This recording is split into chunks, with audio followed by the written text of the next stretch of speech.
Let's do it right. I need to change that. I'm no longer the result. There we go. Best.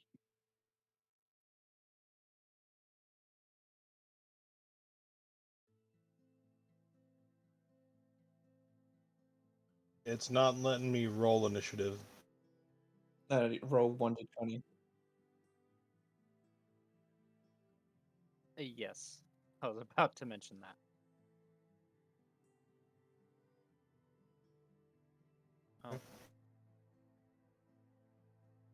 Oh. Just deafening for half a second.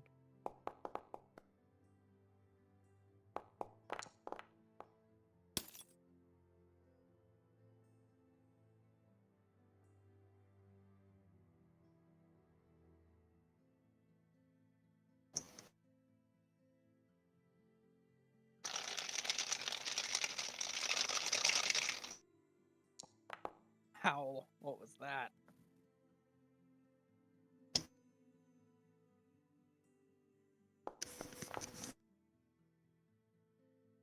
On my screen, that was balanced on a corner. Oh, I've seen that happen. Now I'm wiggling around your D4 because it's bothering me. There it goes. oh, are we rolling d4s in general? I was muted for a sec.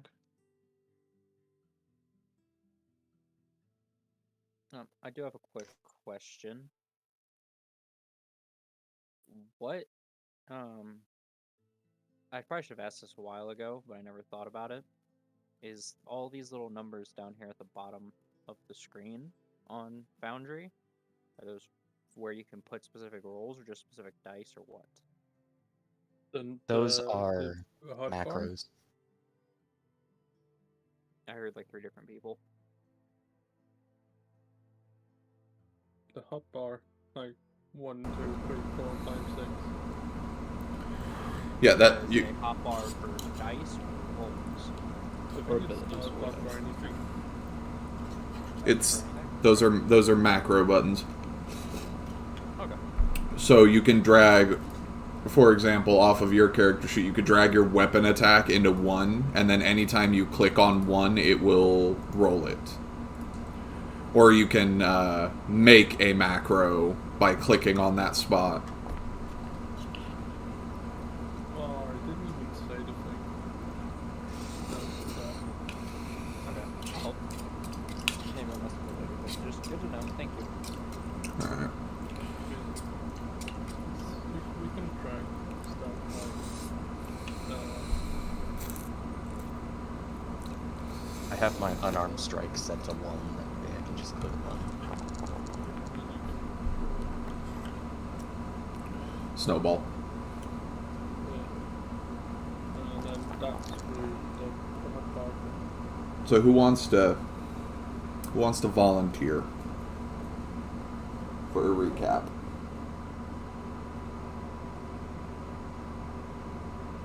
Nose goes.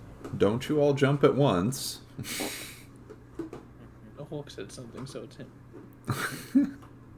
I touched my nose and said nose goes. Yeah, that means you're going. That You've means I'm been not going. voluntold. Alright, I mean, if we want me to do it, I always have been super great at this. You don't have to be perfect. I mean, I could also do it, but I wasn't there last week. I watched some of it, but I wasn't there. Alright.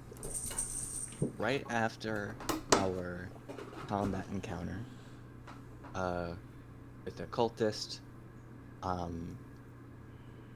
we were teleported, or like a storm started happening around the captain and his soul started to separate from his body once again. We completely removed that external factor from his body, and now he's back to normal. After we saved the captain, we went back to his boat, and his crew, his ghost crew, had disappeared, kind of setting in that now it's really over.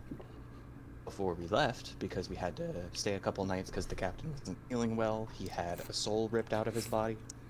I mean, that tends to be the case when you have a soul ripped out of your body. Anyway, we during that little downtime that we had, discovered and explored the other boat, which had its own hired crew that the cultists were using. Exploring their boat, we found a bunch of weird shit, like a couple of extral planar servants who were tied to beds using chains. Their captain's quarters, which exploded in our face the second we opened the door, destroying any evidence that was in that captain's quarters. And on the bottom deck was a workshop filled with magic plants that produce food very quickly. They just have to be in the dark. We stole all their shit, and we're heading back to our boat now with their crew. Then we finally made it all the way back to the guy's home. He had a reunion with his wife, and we said our goodbyes to, I think, 2 characters, Miko and Resolve. And then that's where we ended. I probably left some things out, but like I said, I'm not the best at this. Just that. I was there. So was I. So, I don't remember what Emiko said she was going off to do, but I want to start with that just because it affects the rest of things. So what is Emiko going off to do? Where is she going? Well, first we were probably going to redraft the the thing. If we were going to have Emiko take the ship out on adventure. One-man ship sail. Yeah, but I remember Bratu got ownership of the ship. Yes. Or captaincy, or whatever you want to call it. He owns the ship. I have Okay, the deed. So technically, Emiko could just take the ship with Bratu's allowance and then go explore the ocean. Okay. I mean, is I don't see why Bratu wouldn't allow it. But I mean, does he?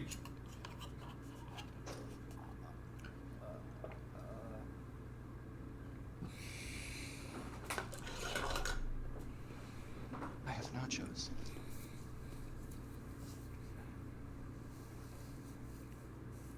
I mean, his first concern would be where Emiko's gonna get a crew for it, since, you know, we let the original people go. Well, he Weren't they still- brought back with us. Weren't they still staying on for a bit? No, you guys didn't. You guys didn't ask them to stay on. You just asked them to teach you how to sail. Yep. Mm-hmm. Yep. That's pretty much it. I mean, they might stay a little bit longer to help, Me- since it seems like we're staying in town a little bit longer. Look, You might have them teach us or be taught for a little bit, but otherwise, yeah, it was we're letting them go sort of thing. I mean, if they're staying in town anyway, Emiko can round them up again and go kind of give them a deal about, hey, I'll give you I'll split whatever we find with you guys. okay. Yeah, I mean, they'd probably take something like that if you're offering to split whatever treasure gets found. They would also probably demand some sort of an upfront salary, but the ship is well stocked to begin with. Plus, you have the plants on the boat now. So they would ask for some amount of money up front. What would that amount be? Depends on how much you offer them, or have to offer them. I got looking through everything. I have 44 platinum and 2,500 gold pieces. They'd say probably about 1,000 gold. We'll keep them on for until you guys dock again here. That would be more than fair. Okay. If it just the sheet so it fits. Yeah.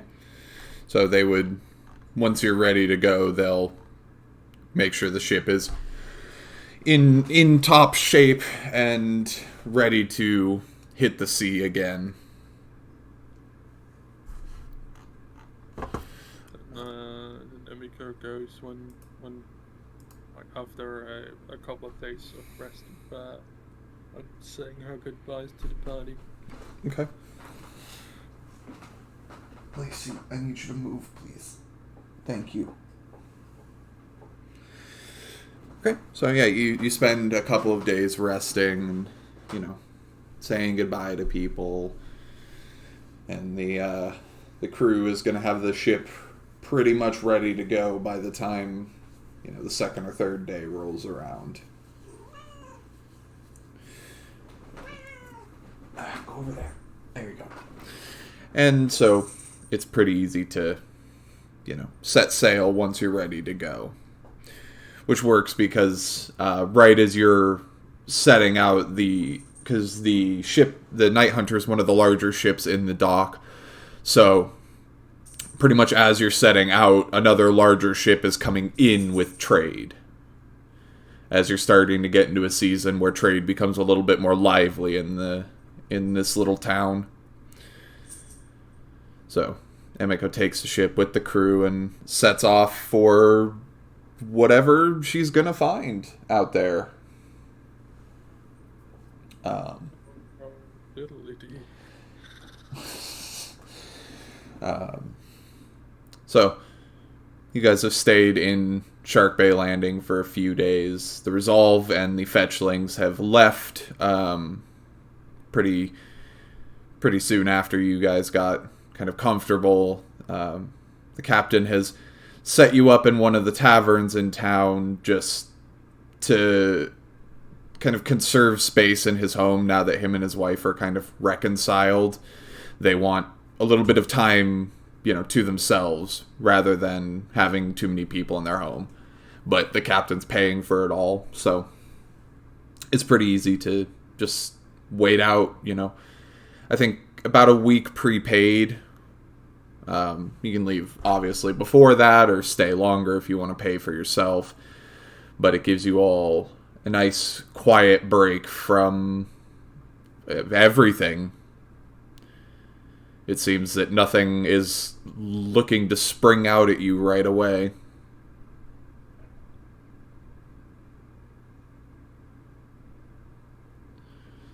So, I don't know what exactly you guys want to do with a few days of rest, but...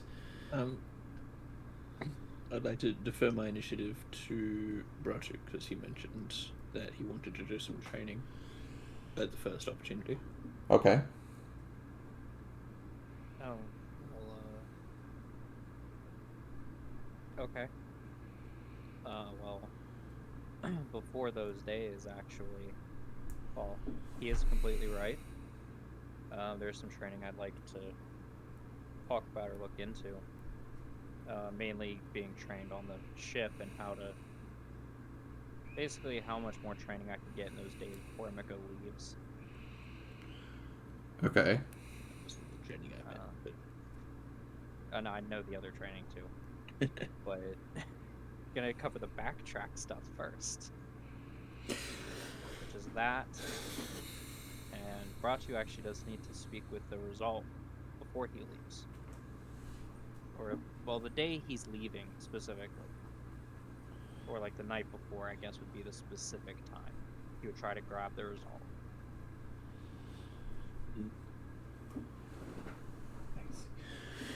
Okay. So, as far Things. as far as additional training goes, the rest of it is all practical training that would take months at sea to get, like, a meaningful, training in. You could maybe find a captain or two to walk you through their ship and explain things to you, but it's really not going to do much for you other than kind of reaffirming the things you were taught on your way back.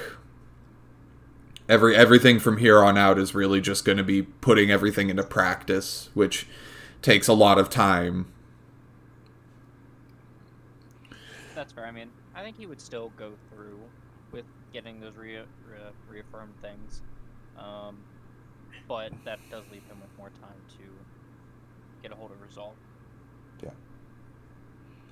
So the day before the night before the Resolve leaves, you'll approach him and bother him one more time. First question: what is the Resolve doing the night before he leaves? He would probably just be getting things packed, making sure that the fetchlings have some idea of what's expected during travel, that kind of thing. Probably, if he can waylay the captain, probably talk some shop. So it's really just a matter of where you find him during the day. He probably interrupt you while you're packing, initially just offering to help, and moving things as asked. Before eventually bringing up basically why he tracked you down and going and putting a hand on your shoulder, well, claw, going. So, you're heading out tomorrow. There is one thing we've got to do before you head off.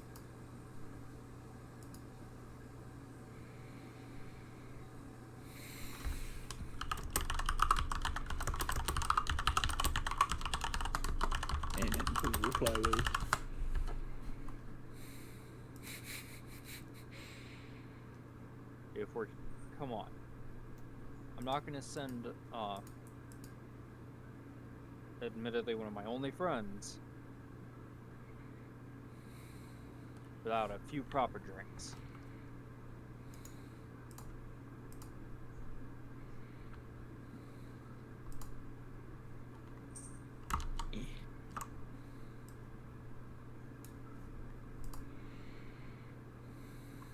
And he will make sure that the firstlings are relatively safe. Make sure they're doing whatever they're doing before heading out from the room.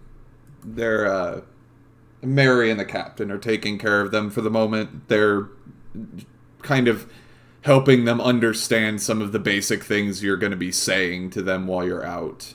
And also, you know, trying to help start the rehabilitation process.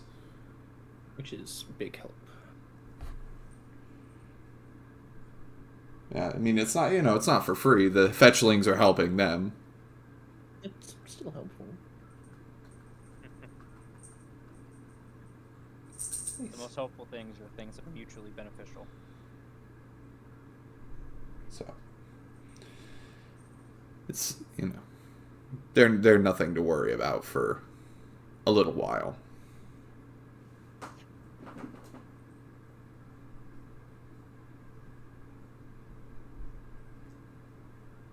Well, what's the does the inn we're being put up at have a bar, or would there? It would be a shitty inn if it didn't have a bar. We're not in a very big town, so I guess that's expected. You're in a sailing town. Yes, it has a bar. Yeah, I was about to say there's probably more bars than inns in this town. To be fair. I mean, they're one in the same in this place. Fair enough. Well, I guess. No, this is a dry county.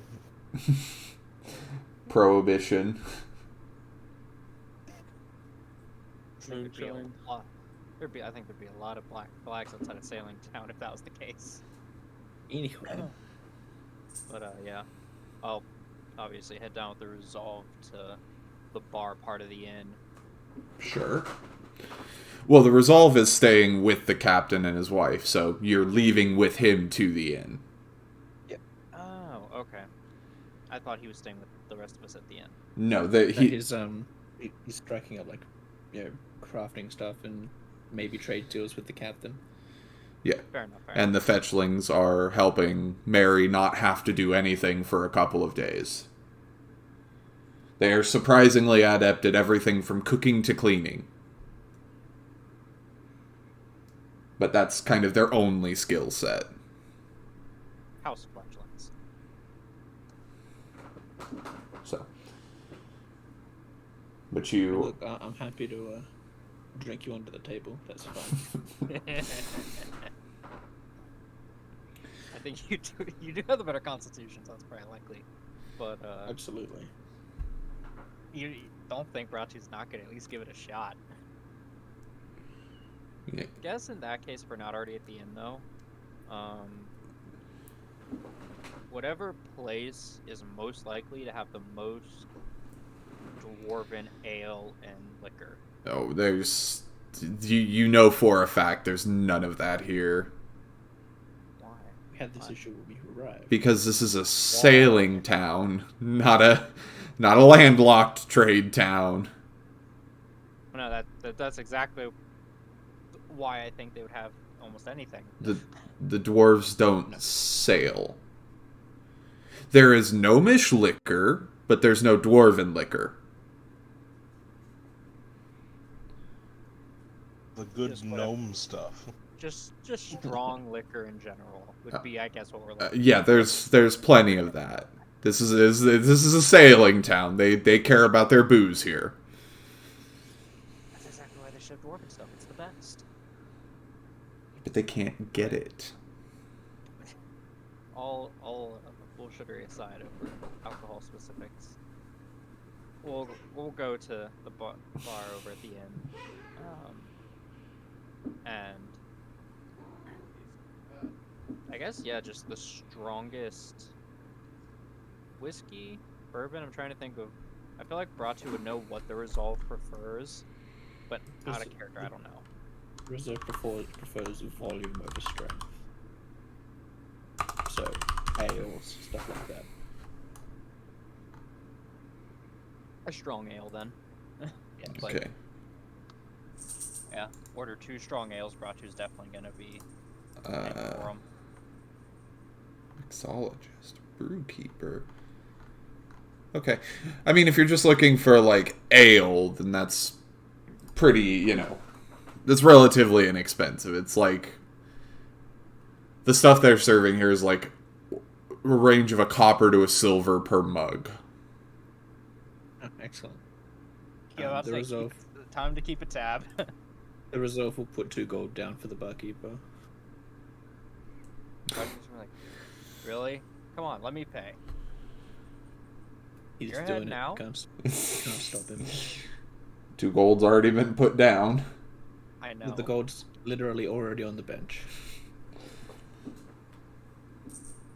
So, by my estimation, it's approximately 20 drinks. Yeah. 20 of the, All the basic ale, which Yeah. is about the same alcohol content as some of the more expensive stuff. It just doesn't taste good, like, at all. It's the kind of thing that you chug for the specific purpose of getting drunk against somebody. The reserve will also slip the bartender another 5 or so for 5 silver for some. There's a specific herb or spice he likes to add to it. I just can't remember what it is off the top of my head. So it's more like a paying for the convenience kind of deal. Sure.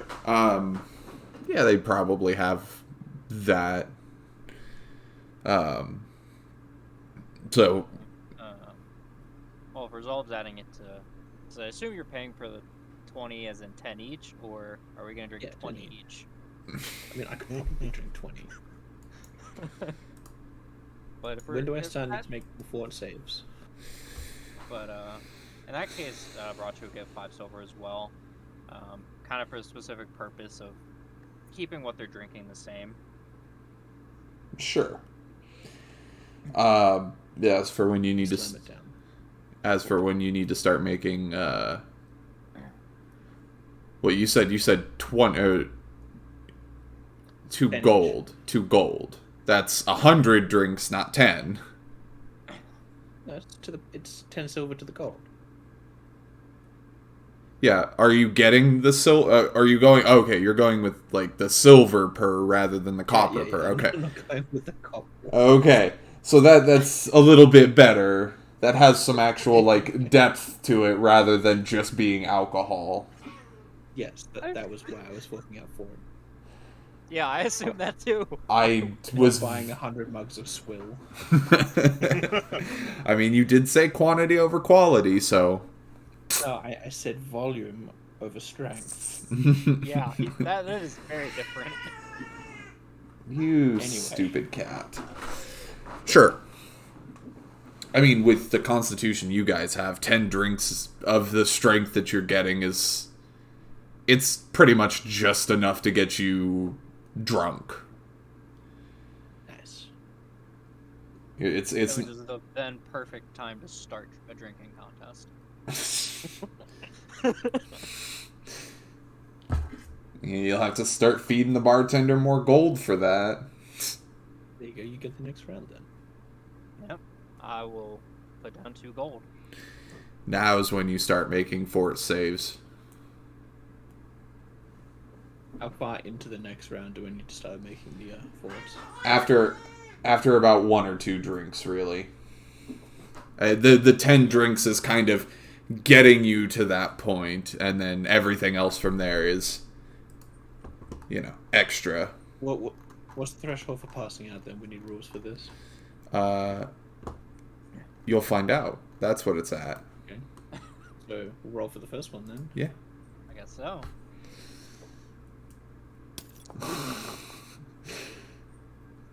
You both pass.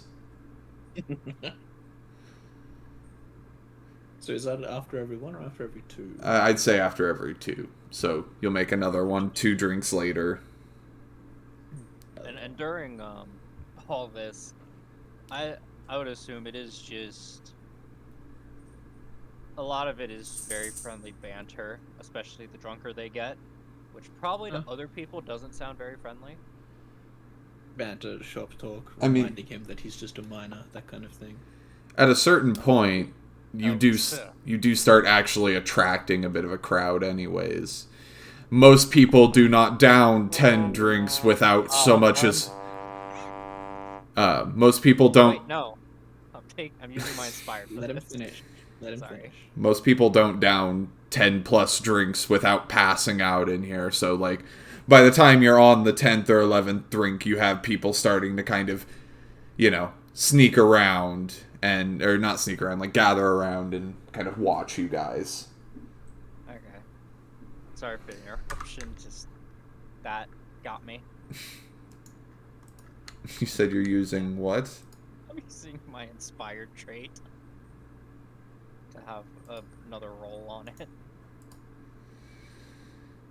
It can be any save or any Yep.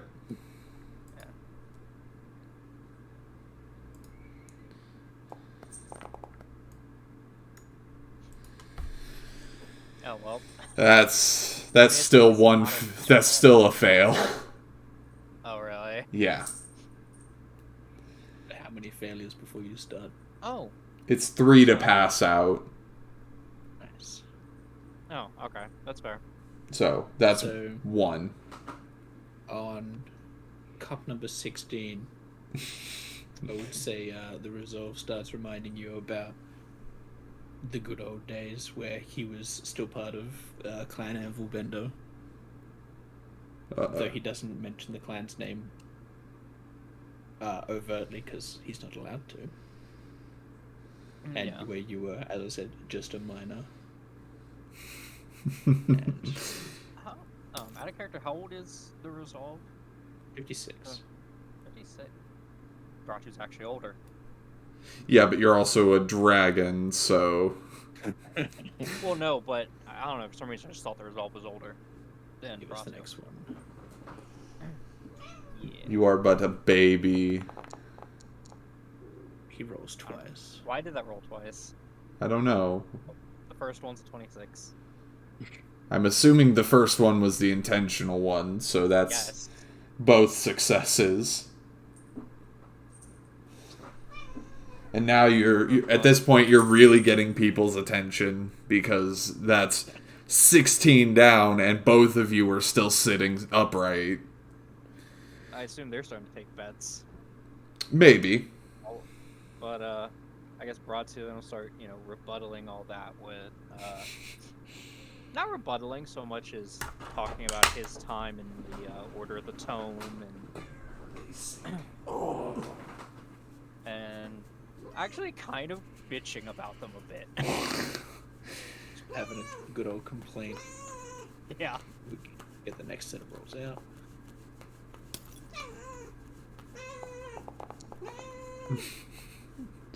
That's second fail for me. That's a fail. That's a fail for both. Hey. I would imagine it's a climbing DC the more we have. So. Yes. So that's one for resolve, 2 for Bratu. At the 18th drink. At the 20. I would say at this point the conversation starts losing coherence and we're just going on about stuff that happened, on the plane of water and dealing with eldritch abominations and rolling It's a lot of buck. slurred conversation that nobody is able to really follow anymore. Not that they were particularly trying. That's 2-2. And that's at the 20th drink. That's 18. Oh, is it? Oh. Yeah. Well, We got one more 16, left in us. 18, 20. So 2-2 at 18. Would anybody in the party like to bet if either of us fails this last one? I'm betting both of you are gonna fail. I mean, if I can get my 1,000 gold back. don't think anyone's taking bets of that caliber. Honestly, same. Well, I'll bet 1,000 gold on Bratu. as Andros, as the result has recognized that this is a competition. Now, let's do this. I will roll my last one, and I'm going to sneakily. It doesn't matter. I'm out. I mean, there is you have a chance. Oh yeah, I guess I could roll my surge. No, I'm being sneaky about it. You don't know I've surged. Well, yeah, I'm just. Nobody knows. Nobody knows when somebody else's surge. It's not like it has it's not like it has a visual effect. It just kind of happens. Oh my god! You're both. That's a double success because Bratu rolled a 6. Any other number. Oh, damn. But the next round I think comes. leaving. Oh, sorry. I was gonna say the next round comes without you even having to pay for it. So Very nice. It's entertainment for them now. yeah. Oh, there might also be bets on the table. People have been going to and from the barkeep periodically. I like to imagine that the drunker the resolve gets, the more obvious his overall effect comes on. So he's just like, scattering dust that never quite hits the floor all over the place, and there's just like a heat haze coming off him. Oh, and I imagine most of their drunken slurs aren't even in common. Both of them are just in Dwarven the entire time at this point. I'm occasionally speaking in Pebble. Or Draconic being thrown in there. Ooh. No.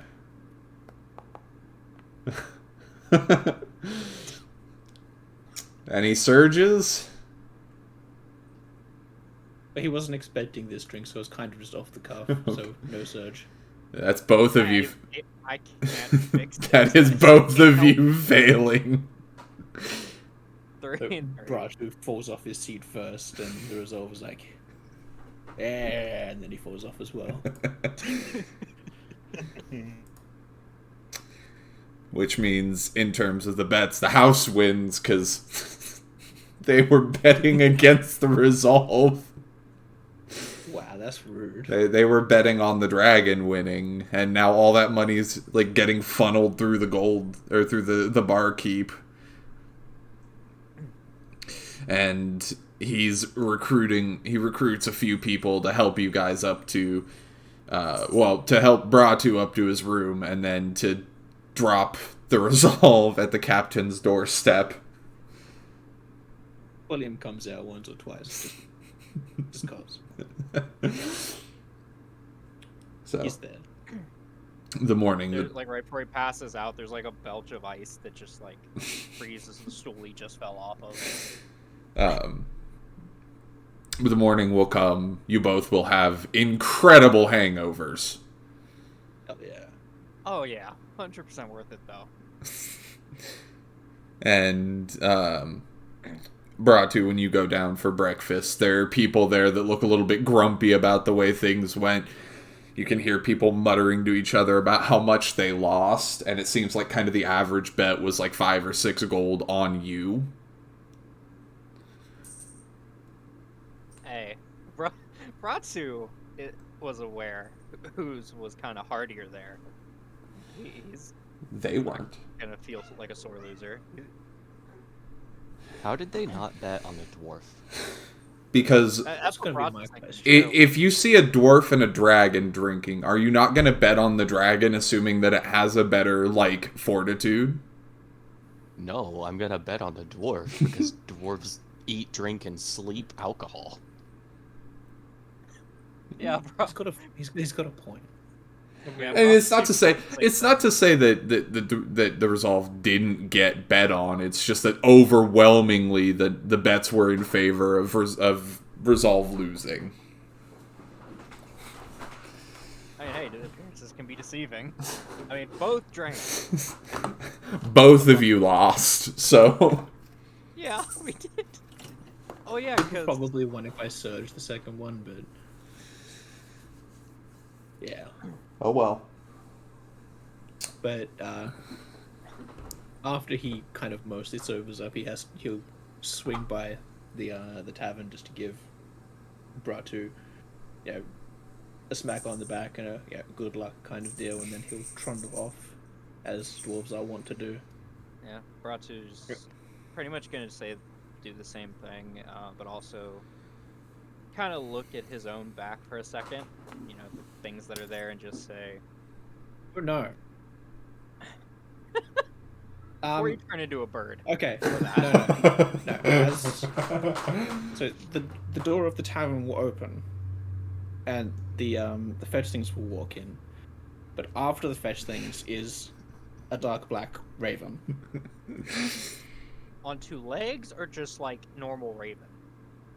He's flying in after them. Are you normal So sized in or dwarf sized? It's normal. It's just a normal raven. Yeah. Okay. So instead of a pat on the back, you get a peck on the head. There is, because you haven't failed this the entire time you've been on this journey. This is the But I'm pretty sure he warned you that it was a possibility.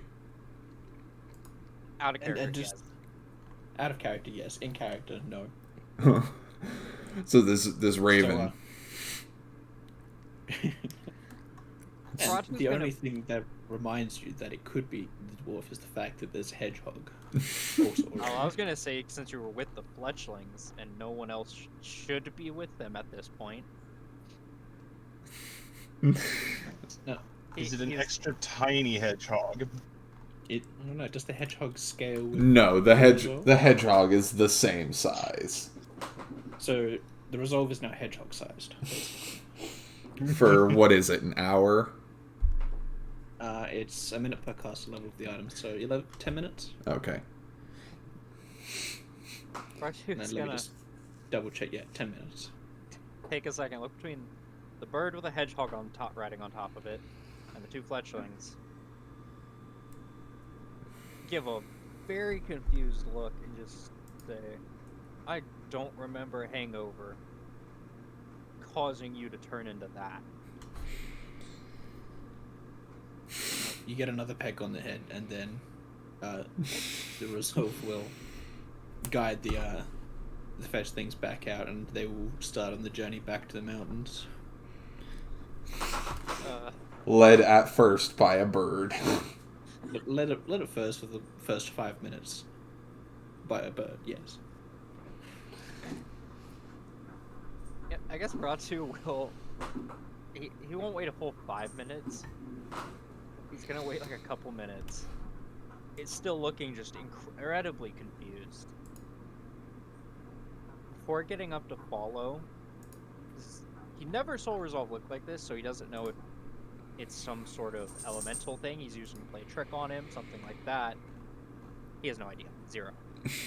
So he goes out to eventually follow behind them. Like I said, he waits a few minutes, but not a full 5. I guess by the time I catch up with them, would he be turning back into a door? By the time you start to go outside, yeah, you'd probably see Resolve turn back into Resolve.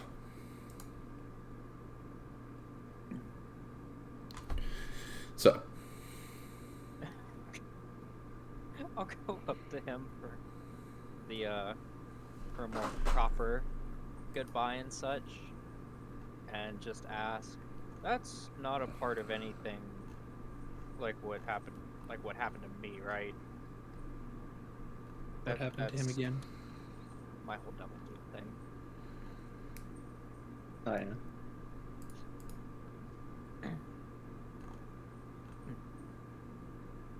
yeah. He'll just say this just as like just a casual mention. oh no, the cloak I have is cursed. Squints and it's just like, well, hopefully you get that fixed by next time I see you, but be safe and try not to make any deals. He'll nod and head along his way. Alright. Yeah. Head back to the inn. Okay. And that'll send the resolve off, with Emiko being sent off. So then, I need to scroll. Pardon me. So, Hawk, over the next little while, what are you up to?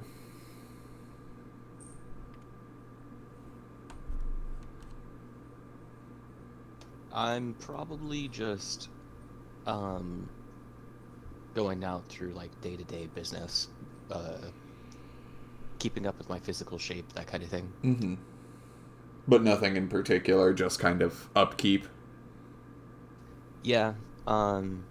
If there was any like damage to the clothing, or if it needs to be washed, he'll go and get it professionally done.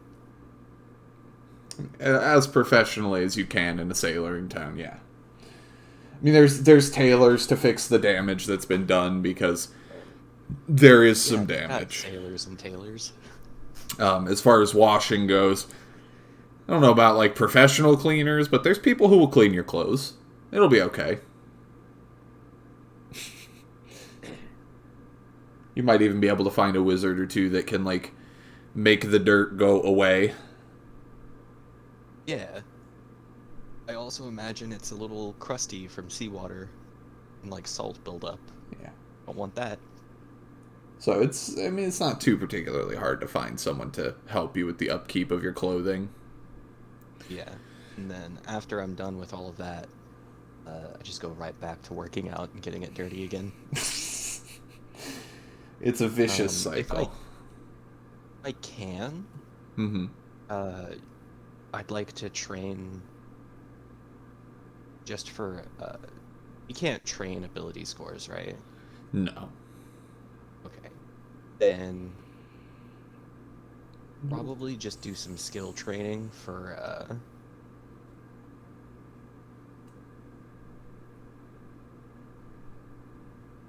maybe I'll just do some swimming training. Okay. It's not going to really result in any actual skill ranks, just more of a practice thing. Yeah. Because the water here is pretty calm. I'm mostly doing it because it's like a good workout. Yeah. He's trying to test his limits and stuff. Try to run on the water at some point. Monk stuff. Oh no, yeah. There's a morning where he just goes full at it, all of his speed, Ah, and he just goes. vicious. Okay. Then Theseus, what are you up to while you're relaxing? Relaxing. Imagine. Compared Theseus to, has a body and a brain to repair. I mean, compared to the last like month or so. It's true, there are no bear traps at the moment. So as far as like getting the stuff off of the boat, I'd say just the process of getting it like off the ship and onto like the cart. It's gonna take about like a whole day and probably like 20 or 30 gold to pay people, because that stuff is heavy. Mm-hmm. And I'm probably gonna... There's probably like a graveyard somewhere around here. I'm gonna have to go and buy a coffin to transport this body at least a little bit discreetly. Oh, right. I know what body you're talking about now. I was like, what are you talking about? The body we took. Yeah, Is- I'd say like a basic coffin's gonna cost you like 20 gold.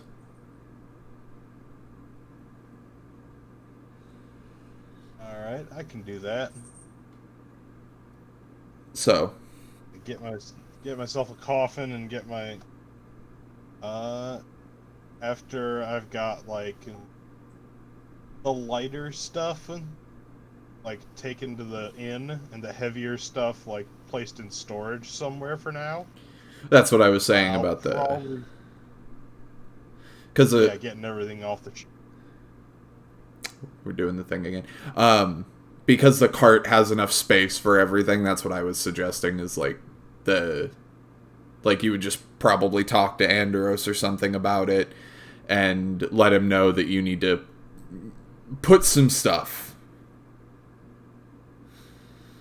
on it. Okay. Because you saw the cart that he came into town on with the two large wolves and the elasmotherium just kind of there. Oh yeah, and Hawk What's would've- an elasmotherium? It's an old rhino. I'll get the picture. But the wolves are a little bit more concerning because they are very big.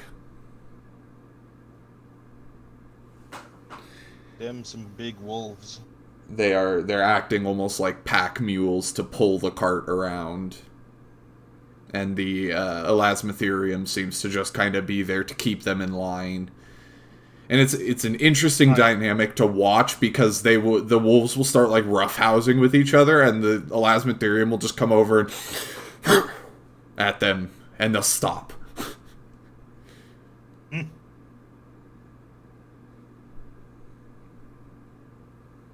Okay. Well, Theseus would probably... besides renewing the spells, keeping the brain and the body fresh, like every day or two, he'll probably... Well, they last about a week each, so... Yeah. Okay, so he doesn't really have to worry about that. No, it's just when you get back to port, you cast the spells on it, and then just about every week afterwards. And you have like a day or two of leeway. They don't immediately rot if you fail to like put it on them. True. Yeah, he'll probably spend his free time going through that drawer full of files and the journal and like brushing up on what all they did with this stuff and just trying to get a feel for what's going on with it. So like starting from the beginning of the notes and everything. Mm-hmm. Okay. Get himself a feel for how he might be able to reverse all of it, if possible. Okay, well, you'll end up starting with the journal because the files are practice rather than theory. The journal is a lot more like the theoretical side of the issue. So, starting from the beginning of the journal, I'd say in 7 days with the speed you probably read, you would probably be able to learn that... I mean, the very basics of what they've done is they've taken the brain out, they put it in the tube, and the tube is somehow allowing the brain to both survive and continue functioning. There's nothing in the journals that really quite explains how any of that works, just kind of that it does. So there's, lots of explanation in there about what the brain's purpose is going to be once it's been removed, once it's been installed on the machine. And it seems like a lot of the notes refer obviously to this person as a traitor, because they seem to be thinking that the primary existence this person is going to have is information. At least at the beginning of the notes, the primary purpose is that this person will be an informant for them and tell them things they need to know, because they set sail to investigate what they're calling a disturbance in the Dark Tapestry. Basically kind of villainizing Hastur as a concept compared to, Yog-Sothoth. Okay. The biggest gap in knowledge, though, is you don't understand how the tube works, just what they've done with it. which is that they actually have created a little mechanism that can be hooked into it, or they've reverse engineered a mechanism that can be hooked into it that allows the brain to speak, see, and hear. Okay. Would that be the third tube? Yes. Alright. So basically what they've designed is like this little brass cube that has a lens on the front, and then you're able to relatively decipher everything to see all the little mechanisms inside. It's a lot of clockwork. You're not really sure how it's processing the image that the lens is picking up, but you're able to kind of pretty accurately replicate the machine. Okay. It would take some time and some parts that you don't have. Particularly, the lens seems to be made out of ruby rather than glass. But Probably important. you would be able to make like the shell pretty easily, because the excess parts you have most of the stuff you need. You would just need enough brass to make the box, and that would only cost you like 10 or 12 gold. Okay. Well, in lieu of raising the dead at the moment, then I will probably see if I can't replicate the cube.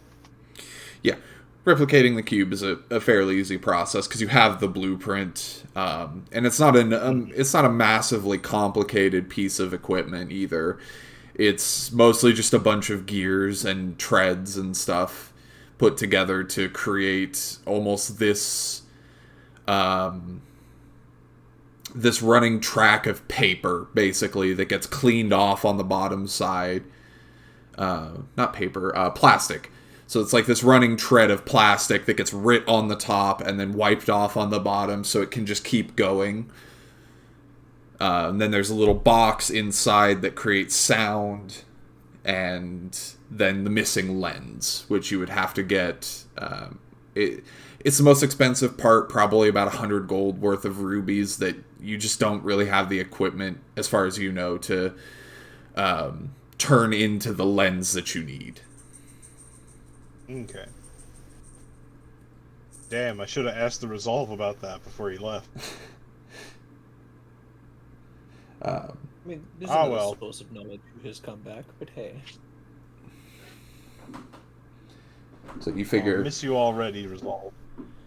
you figure next time you're in a city, you might be able to find like a jewel crafter or something that can create the lens that you need.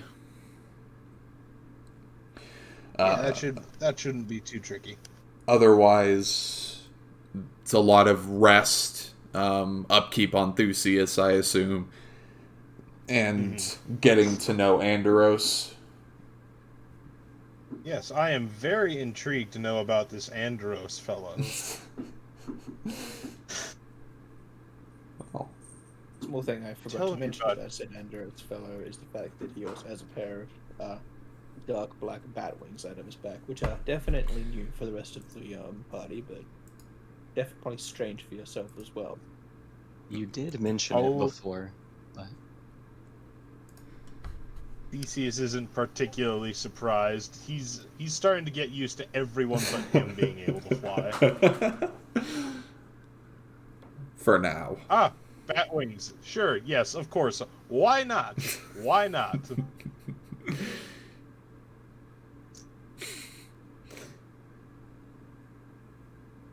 Yeah. Good. All right. So yeah, you guys will all spend some time kind of getting to catch up in between, your various things, where Andros will kind of fill you in on where he's been. And then, I don't know, does Andros have any particular things he wants to do during the downtime, or is it really just that and answering questions? I mean, it's mostly just getting to know Theseus. Theseus. Touching base again with Bratu and Hawk, wondering where the fuck the Owlbear Slayer's gone. I forgot about that. Yes, there is also the owlbear cub, which is Is it? at this point. Well, Oh, it's start not. taking the owlbear? It's not. And my wolves. It's not even really a cub at this point. It's just a young owlbear that's with the cart, unless Emiko takes it. That was my question. Yeah. I forgot their names. So that's Emiko. I think I would probably take Dalbear with him. okay. There you go. So in sending her off, you guys get to watch as the owlbear kind of trundles up onto the ship, and it's a little hesitant, but it ends up just, finding a spot and getting comfortable. It does make the crew a little bit nervous, but since you seem to have it under control, they don't question it. But it is an owlbear, so. Yes. It's a young owlbear. That's what she has to say. Very young. Alright. So I would imagine partway through that, Andros would disclose what he does in terms of, he just kind of knows a lot about everything. He does some armor smithing on the side, and he's recently learned about the wonders of flesh crafting. Yeah. Which is why he has wings. Because he drank a book. Excuse me? I drank a book. Alright. You telling me that's the strangest thing you've ever heard? It's not as strange as you think it is. I read the book and I thought, you know what, there's one way that I could make this more intimate knowledge. So I poured it out, put it in a potion, and drank it.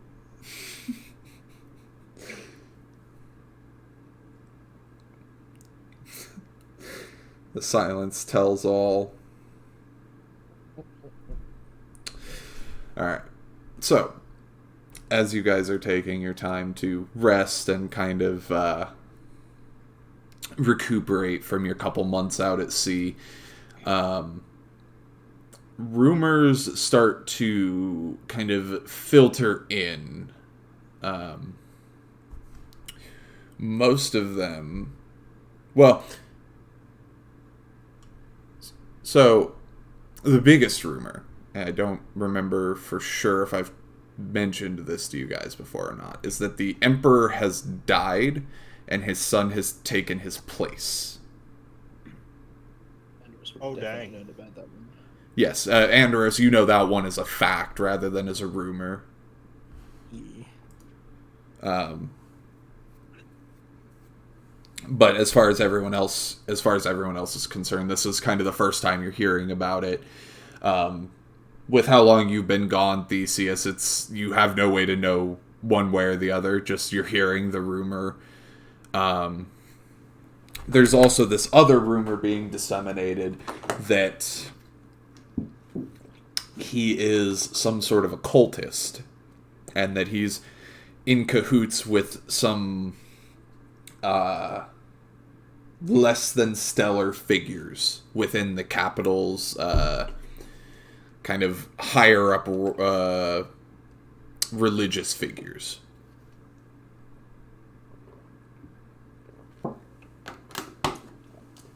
That's a shame. Then kind of by the end of it, by the end of your little vacation, rumors start coming in about a small town that has been overrun by demons. Particularly succubi and incubi have taken the town over. And they are forcing people to build their homes there. Like they're tricking people into moving there, and then once they're there, they're forced to build homes, build stables, build kind of a general infrastructure around there. Oh No, that sounds terrible, guys. We should totally go. Is the For no town's name particular Shark Bay reason. Landing? No, it's not. The town does not seem to have a name. It seems as if it's being established. Brand new town. Yeah, exactly. So, maybe I didn't hear this correctly. Is this town like right near the capital, or is it just completely off, not near it? This town is... Let me consult my map. And Let it's the DM only- consult his map. Uh, Do it. it is on the same continent that you guys are, closer to the capital. Coincidentally, Bratu, this is also in the same direction you need to go to get the weapon that your patron has informed you about. Shit, that reminds me yeah, of that's something. a thing that I 100% totally remember. And didn't entirely forget the existence of in every shape. Yeah. The rumors are a little bit weird, though, because every so often one will filter in that's the opposite in terms of that town. It'll sound more like they're recruiting people to move there and then paying them to build their homes. So it's a bit confusing, and the more you hear, the more muddled it all gets as to whether it's succubi or if someone's just trying to get people to move there.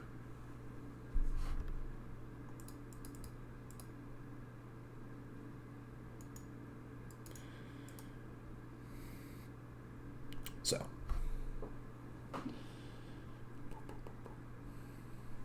And demons or devils? Demons specifically. Oh, lovely.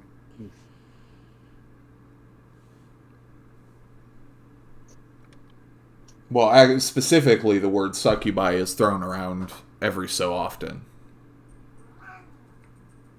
That's the question. Succubi demons. I thought they could. Out of character, I thought they could be both. No, they're demons. Yeah, that is a Pathfinder thing I will have to remember. So,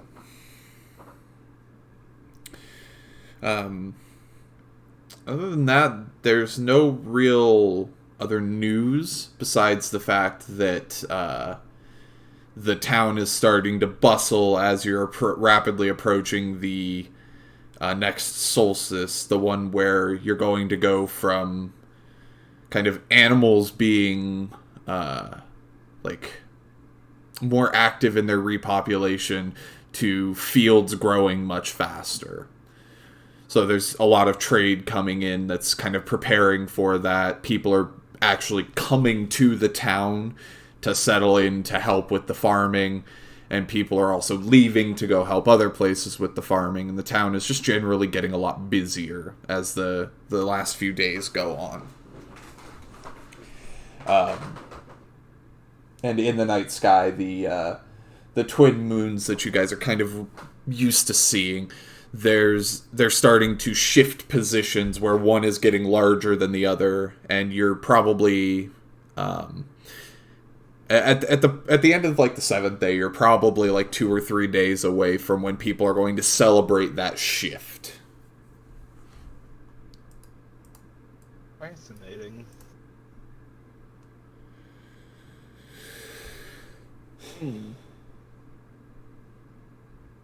Well. Well, Well, so the group should probably convene at some point. I mean, you guys stay in the same tavern, so that's not a hard feat. Oh, Andros will scare up the appropriate people because he doesn't have any real particular attachment to the town at this point. It's just a place that they arrived at after they got out from the Underdark, and now he's back here to pick people back up. It's like a babysitting service for him. I don't know. I think Bratu would probably be towards the idea of staying for like just a full week to rest and relax. That, you know, for those of us that got off the ship and got done with all that, especially for Broth, like, Well, this is kind of at the end of the full week. oh, so we are actually gonna stay a full week, not just a few days.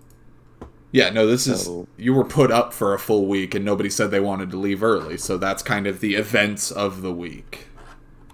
Oh, well, During the full week, since I'm swimming anyway, and I can hold my breath for a very long time, I'm just gonna go into the harbor and kind of deep sea dive and see what I can find down there. Sure. It's a lot of lost, like, knickknacks, really. Like, nothing with any particular value, or maybe every so often you'll find, like, a tea kettle that's ended up on the bottom of the, you know, sand beds. Okay. There's nothing particularly valuable down there, it seems. Just stuff. Hawk's just exploring. Like, he doesn't care what he finds. He's just like, ooh, nice. It's like the people who search the beaches with metal detectors. Mm-hmm. I'm just doing that. I leave the stuff down there. I'm not picking any of it up. Just exploring. Alright. But yeah, at the end of the week, I guess Andros will then gather everybody up to discuss your future. First things first, Brachi, were you doing the retraining in that week? yes, actually, that is. What were you retraining?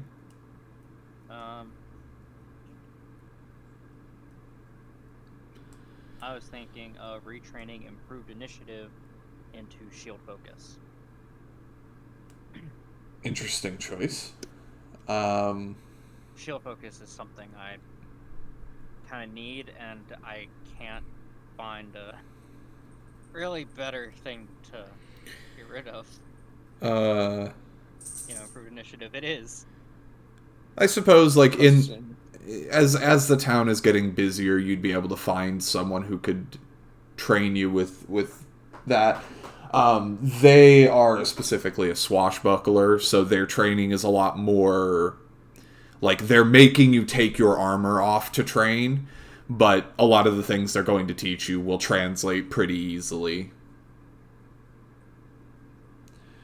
So by the end of that week, they'll train you in basically slowing down a little bit to focus more on your shield rather than springing into combat as quickly. And So that is doable in that week. yeah, it only takes 5 days. Okay. And how much, I guess, that gonna cost me? I thought we had this. 150. What he said. I wish I knew what he said. 150. 150? 450. Oh. So, yeah, he'll teach you all of that over the week, and then by the end of your training, he will have to leave himself because his ship is going out to scavenge a wreckage that he's heard about.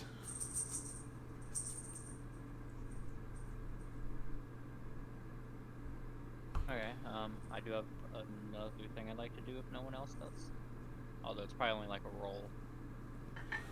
Which is Painting for the captain. I mean, it would just be a calligraphy roll. Is that what it's called? No, it's painting. There's actually a painting skill. So it's like a craft painting. So go ahead. You There's can an see artistry the look I skill. gave you through the screen when you said calligraphy.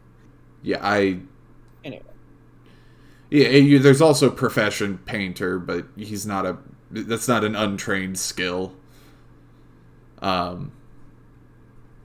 So if you want to try to paint him, you can. Well, I wanted to do it kind of based off of, you know, that rough draft I'd already made on the way in to the port. Sure. I didn't know if I could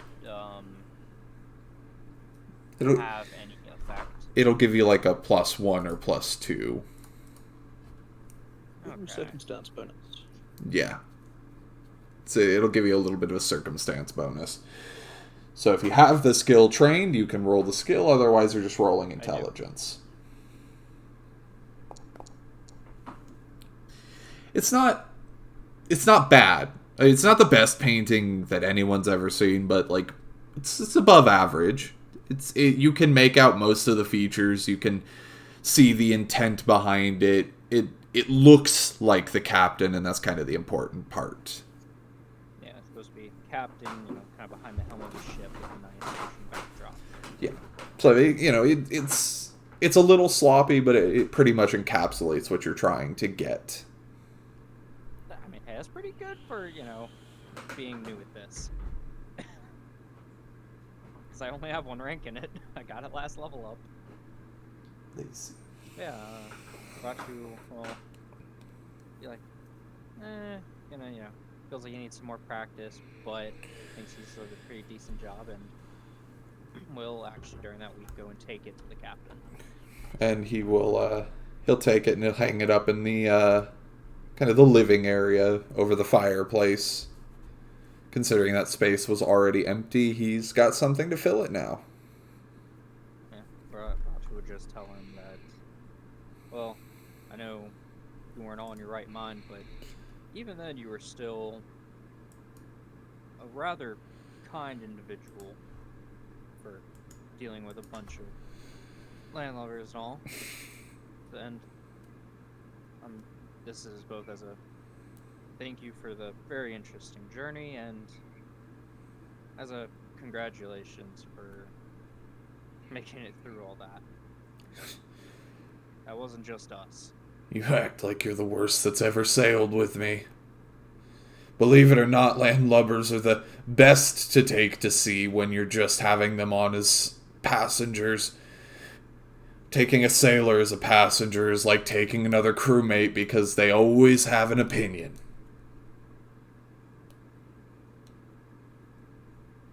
That's makes me think of those foremen in the mines that usually weren't down in there with us and usually were up top and then suddenly knew everything. Yeah, that's how supervising goes. You never want a supervisor, you always want someone in there with you. I've had some bad captains.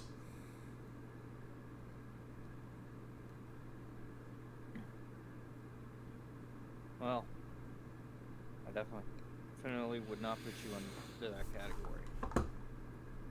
It's good sailing with you, and even if you're done, it'd be nice to be at sea with you again some other time. There's nothing saying I can't go back out to sea at some point. I just don't want to for a while. I can't blame you. But I'll let you get back to your wife.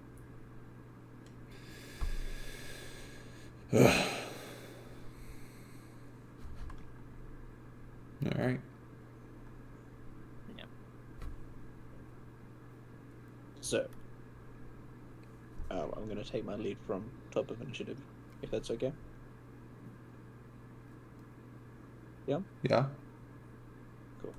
So, next morning, Andros will pretty much just drag everybody that he knows, including Theseus, into one of the quiet rooms of the tavern. Theseus doesn't get the dragon treatment. It's just like, hey, can you come with me?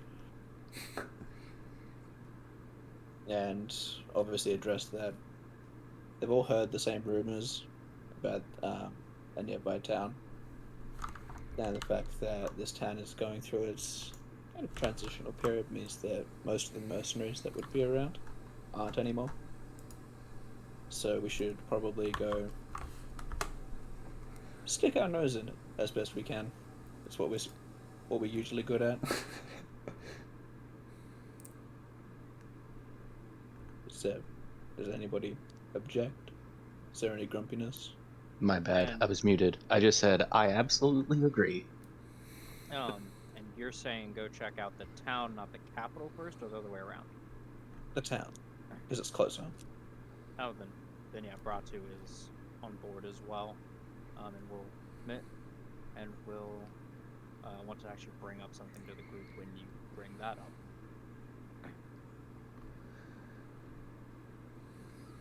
On top of that, because most of his talk with Theseus has just been shot, he will talk to the... I can't even call you the older man now. Just the man. And just say, but... So, what can you bring to this group?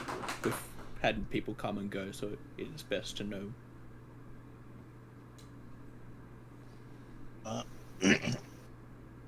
Well, I am a master craftsman in By the way, most things of an engineering nature. I am an experienced wizard, spellcrafter. I also have. I'm also the big smart. And I've got a whole bunch of wands. Generally, I'm just really good with my hands and quite intelligent. Andros will make a mental note for his little portable sign, just to change it from Saishar to just Master Craftsman. Looks better. Master Craftsman, by the way.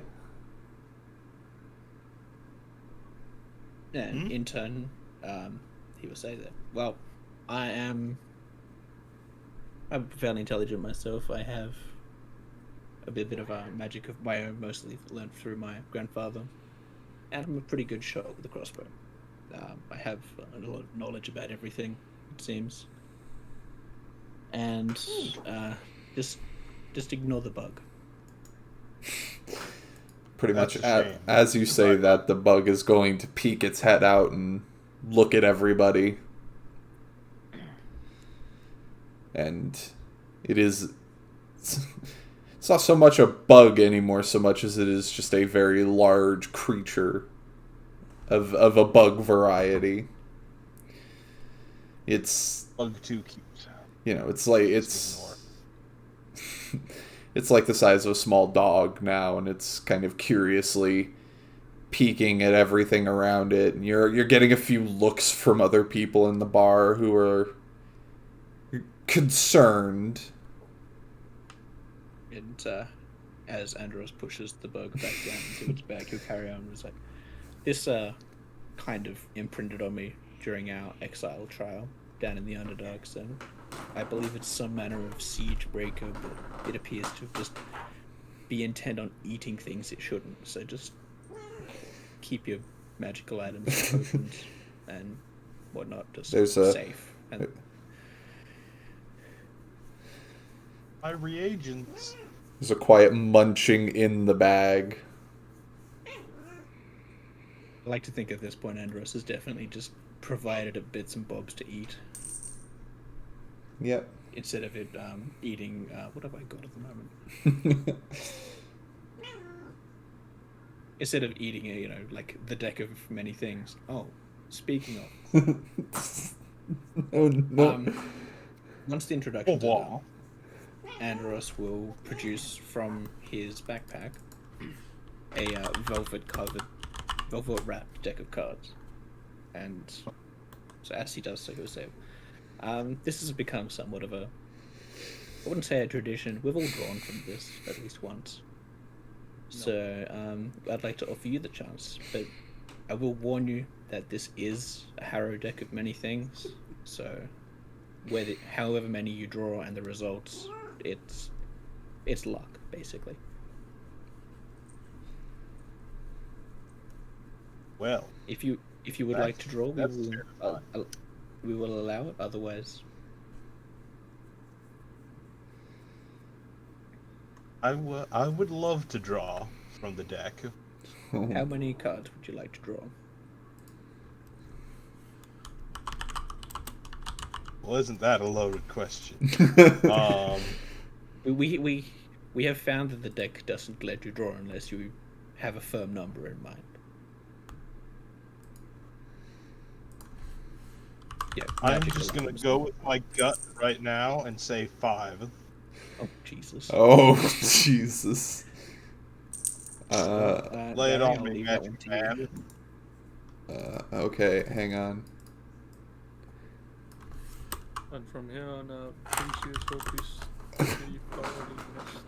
So there's so many Alas, things. Forthies, we barely knew ye. All right, you said 5, I said 5.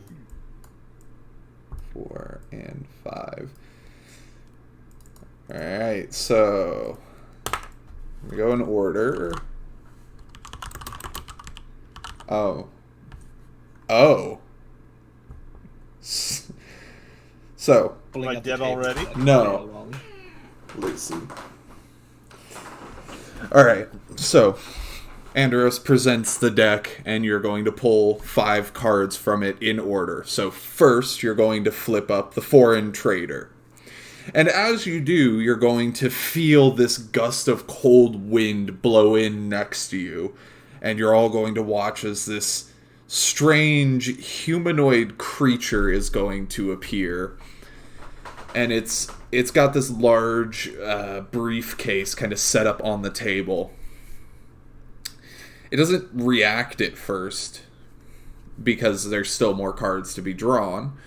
But this humanoid creature in this kind of dapper suit is just leaning against the table, watching you. Wow. Well, Foreign interesting. Trader's actually an interesting card, yeah. What are the better ones? There it is.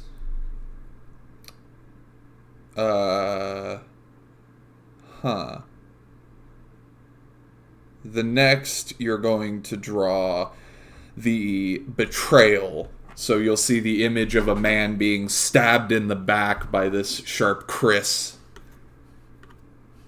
Nothing immediately seems to happen, but you know that something is going to turn against you at some point. I must not have shuffled this My correctly. eyes slide towards the closed door to our room and the body inside.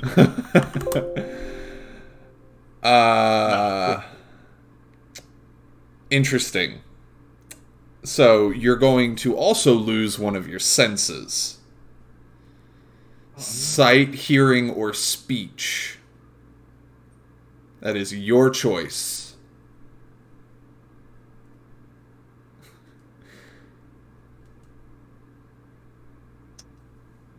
That's I'll a. go for sight. So you're going to You're be. an Arcanist, right? You're going to become permanently deaf. Or permanently blind, I mean. Yeah. Your eyes make you deaf. Was I being tricked? He chose his eyes. He goes deaf. Sure, so you're going to go blind permanently. I see. No, you Well- don't. Your charisma, intelligence, and wisdom are all reduced by 1. Oh no. And the last one. You are granted a single wish, which is the only way to remove your blindness is through wish or miracle.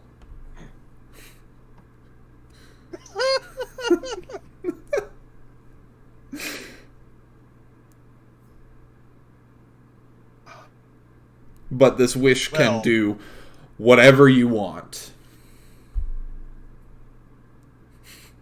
Is this the sort of thing where I can say, I wish I wasn't blind and... That depends. It depends on what the "and" is, because it still adheres to the effects of wish, which can twist what you say. So the more you request of the wish, the more likely it is to get perverted. Like you're talking to a genie, essentially. Yeah. Last time I talked to a genie, it didn't end well. No? I might have to think about that one for a second. If that's alright. Sure, Are we you could. going to explain the Voron trader to him? I was gonna get to that at the end. Yes.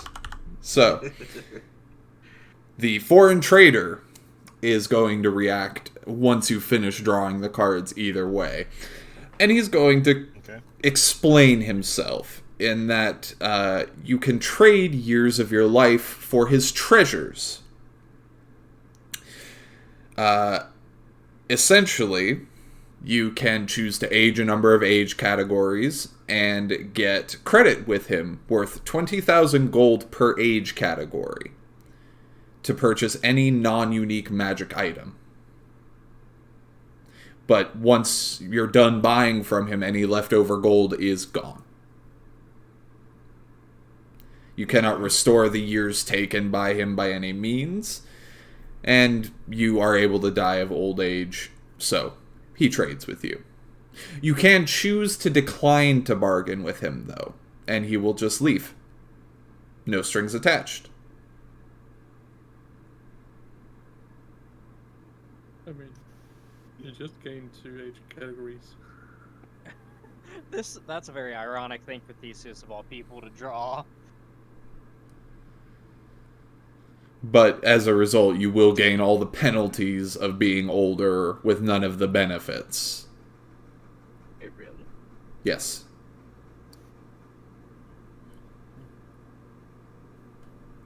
Oh, damn.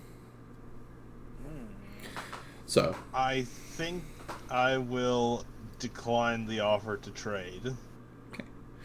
and he will give kind of a bow to the table and poof, disappear into a puff of acrid yellow smoke.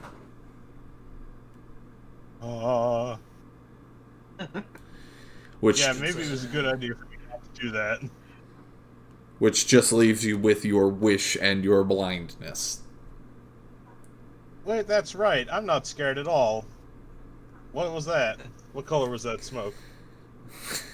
You can smell it. The impending, the loom of impending betrayal. Oh, it smells yellow. Oh, Lord.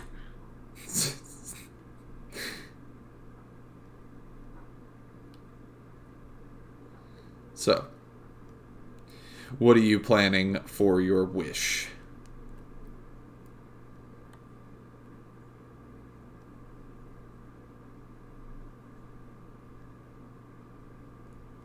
Theseus. It's kind of a big thing given the moment. I'm coming. I'm getting to it. I'm coming, don't worry. I didn't know he even heard. No, Yeah. I heard. It's a It's one wish. It's not even. You don't even have the leeway of 3 wishes on this one. I know I'm gonna wish to fix the blindness. okay. He's just seeing if he can monkey port it to get something else right. Yeah, I'm wondering if I want to gamble for more though. I'll be back in a sec. Sure. That does mean, though, you've drawn from the deck and cannot draw again. As That's you've taken your 5 cards. I'm alive. This is better than I thought it would be. Yeah. You didn't even draw the tyrant.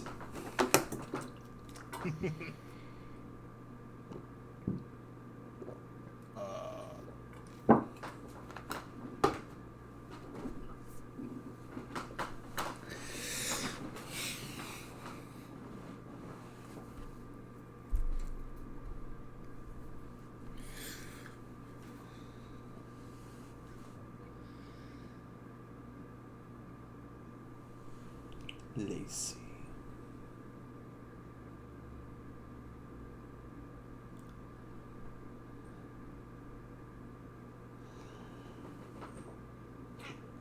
I pick the baby up. I apply her to lap.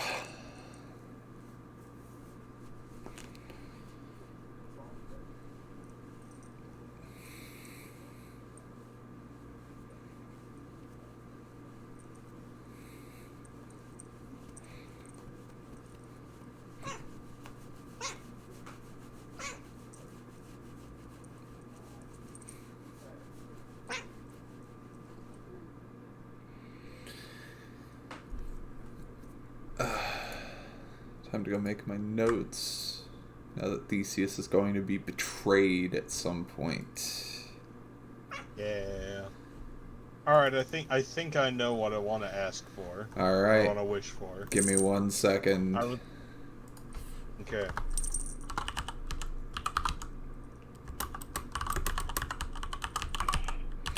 Alright. So what are you wishing for?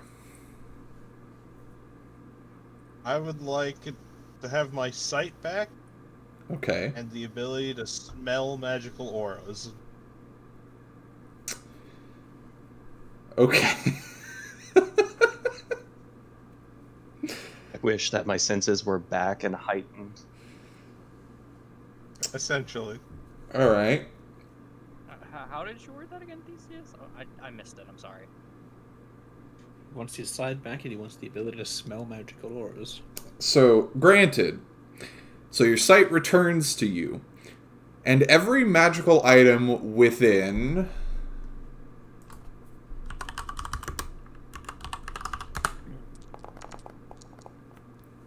108 miles of you now has a smell that you can smell at once. Pungent. You cannot distinguish. Idea. You cannot distinguish any of them. There is just this ever-present smell of magic. Alright. Obviously, some smells are closer than others, but none of them have different smells. It's just all magic. Is it a good smell? Question. Yes. Do you verbalize this wish? Yes. Andros just kind of leans closer and puts like Eloria next to your head. Very magical. What does she smell like? She smells like magic. He didn't say Sniff, sniff. He didn't say distinguish magical auras by smell. He just said smell. Just smell magic I items. want to like if there's a specific smell attached to an artifact. No, it's just she has a pretty powerful smell to her. Plus, It all smells the same, but hers is stronger than others. Oh shit! Actually, what does she think about being smelled? I just remembered that she's awake at the moment. She's not thrilled. She's not thrilled when you pass her over to be sniffed. Come on, be a gentleman. Waft. No, he snorked. It's right there in the chat. He snorked her. Snore. Well, that was interesting. That was the most anticlimactic deck I mean, of... look, the betrayal was still in effect. Yeah. So, Mm-hmm. Yeah. And I did become dumber. Slightly. you should have just wished to have never drawn. Too late. The wish I is... mean, Yeah, but... yeah, is that something that a spell could do?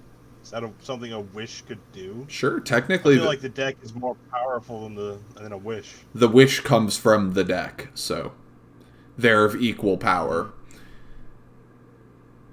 So technically you could have wished to have never drawn from the deck, but I would also argue that that makes it ineligible for you to ever draw from the deck, otherwise you create an infinite loop if you keep drawing that card. Yeah, I would have collapsed into a paradox.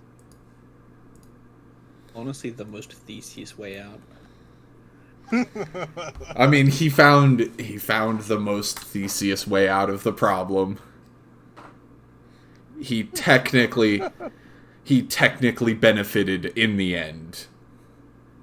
Well, once all this happens, Andros will wrap up the deck. He'll side-eye Bratu for a moment because I don't think the dragon has drawn. But without anything forthcoming, I mean, you get a side eye back at the wings. Without anything forthcoming, he'll wrap the deck up and put it back in his bag.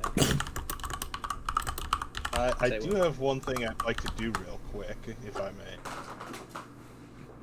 may. Still related to the deck. Oh. I would like to like stand away from the group a little bit and take a big sniff. Everything smells like magic, naturally. Actually, the deck has a unique smell. It smells. Oh no, I'm not smelling the deck, but yeah, I'll do that too. Wait. At your suggestion. So what do you do? Wait. So you're taking the deck, turning away, and No. I got confused. Sorry, I'm doing it again. It's related to the deck in that it's related to my smelling thing. Okay. So I want to step away from the group a little bit and then take a big sniff and like get used to this like baseline of what everything smells like. Yeah. And then I'd like to take out one of my wands and see if I can like smell a difference, like see if I can smell that. I mean, like, this smells stronger. yeah, so there is like distance has an effect on the smell. It's just it all smells the same. But when you bring it up to your nose and you sniff it, then it, has a pretty distinct smell. And you're able to kind of distinguish the different levels of magic where like your stuff is decently magical, so it has a pretty, normal, neutral smell. More powerful items have more powerful smells, and stuff like the deck is going to probably have, like, genuinely unique smell.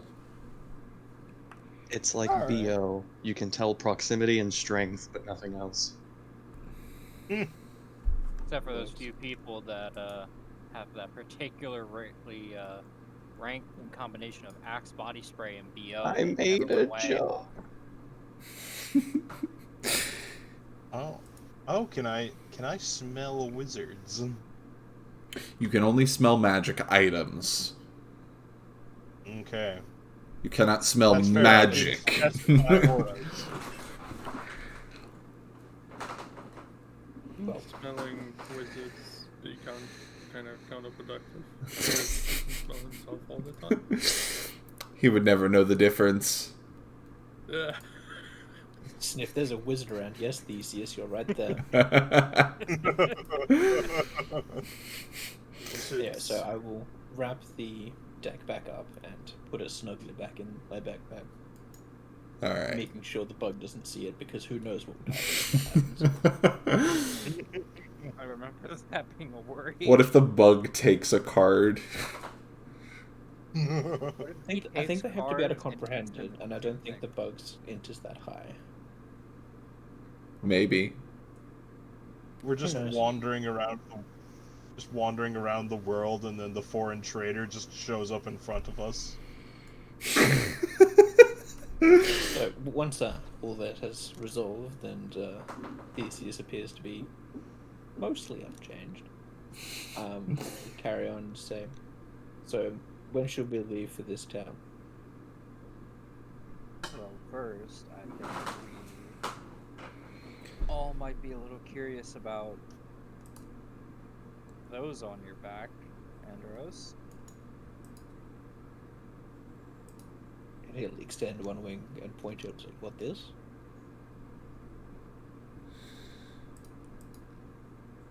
I think I'm strangely normal, or I'm weirdly too familiar with people I know randomly growing wings. And he will explain that just during his stay back at his ancestral lands, he dabbled in a bit of the flesh crafting he learned. All the flesh that he crafted was ethically sourced. Appropriately Meaning purchased. There's a few cows missing somewhere. They don't, out of character, they don't look like my wings, right? They look like bat wings. I said that. Okay, yeah, so do double wings. I mean, like, visually they look similar. Yours are more red on the outside and then have black leather, but otherwise it's all kind of the same general scope. Okay, I mean, that's still a difference. That But yeah, so he'll explain that he made these himself, basically. Oh, well, I made this. Master good Craftsman, to know by the you way. didn't. And Master Die. Craftsman, by the way. Good to know you didn't die while you were away. No, I died before I left, remember? Wait, no, out of care, did you actually die? Yes. Oh, I didn't know you actually died.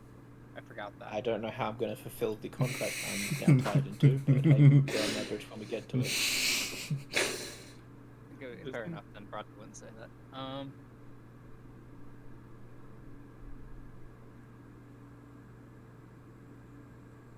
But is there anything anyone else wants to bring up? Or is it just Andrew's question? You know, when do you want to leave? I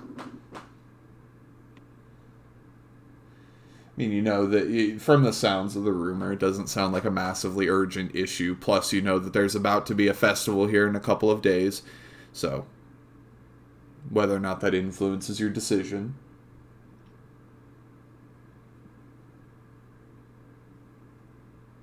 Anyone? I'm ready to go whenever. I've been ready for a week now.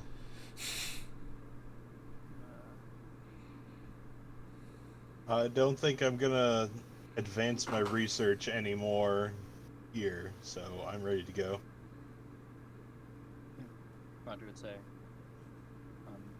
I'm ready to keep going, though, because of approximately where we're going, I have something I'd like to bring up to the party. Theseus, if you would please bring out the contract. Theseus reaches into his possessions and takes out the contract. Written in finger paint on a piece of sail. I think we found you a writing utensil, but it is on a piece of sail. I'll also take out the more neatly written handwritten version of it.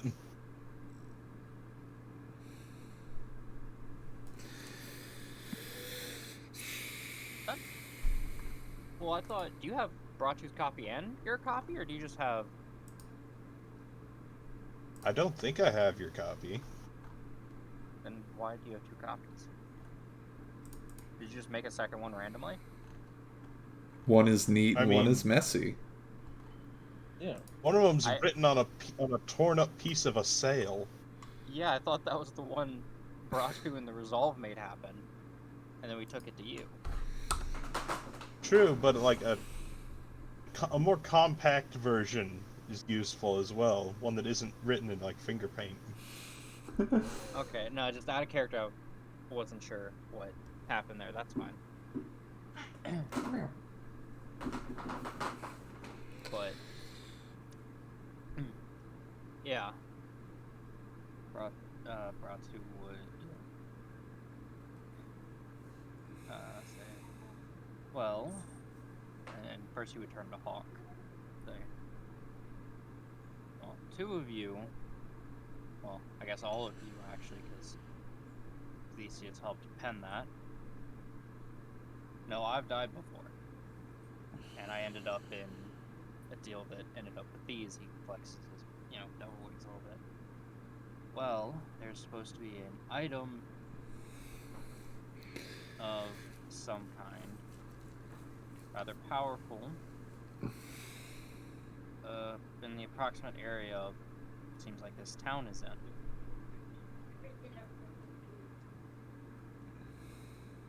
So we not find the only- item? Out of character, I don't remember any fucking goddamn details on this thing. It's in a cave along the coast. That's all you got told. Okay, then Bratu say, well, it's in a cave along the coast near that area. I don't know if the town's on the coast, if so that would be a little convenient, but that would be a thing worth looking into, either before we enter the town proper or after entering the town proper. Is this And- item your way out of the contract? He gives a kind of bitter laugh at that, kind of dry, bitter laugh. It's like, Would I be able to use knowledge local to see if there actually is a cave nearby? If it's something that's well known, of course. Sure. While he's doing that, Bratu will say, no, that's why I had Theseus, take a look at it. If anyone's gonna figure this out, it's him. Maybe you can give another look on our way traveling, Theseus? I would be happy to. I don't think I'm going to be able to revive this man's on the road. Andros, the only caves you're aware of, one is supposedly... There's one that stands out that is in the direction that you're going. Supposedly, it is where dishonored samurai have gone in the past to kind of end their own lives. Like, there's a certain level of dishonor for themselves where they will go and they will just end themselves there. As a result, people avoid it because when they go in that kind of general area, they get this bad, almost like a bad juju feeling. Like they can tell there's... Play a nice, relaxing game of Sudoku. Right, fair enough. Yeah. That's the only thing that really stands out there. There is another cave, but that one is supposedly just where sailors go to party. That one's a little bit closer to where you are now. Well, Andros will nod and say, well, from what I've gathered being around in this town, it seems like there would be a suitable place that suits all of this, and he will gesture to Bratu's standard and whatnot. So it seems like he's not entirely fibbing. Squint. Squint. Well,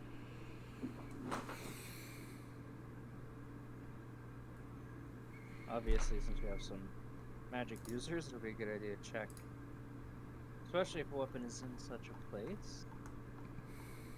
Check if it's not cursed, but... No, Hawk, I currently have... I have no way out of it besides, well, fulfilling the contract fully. Which there is even a part. And, I think, Theseus, you wrote it paragraph for paragraph, right? Yes, I did. I copied it to the best of my ability. It's okay, so there is a clear spot of text missing on that copy.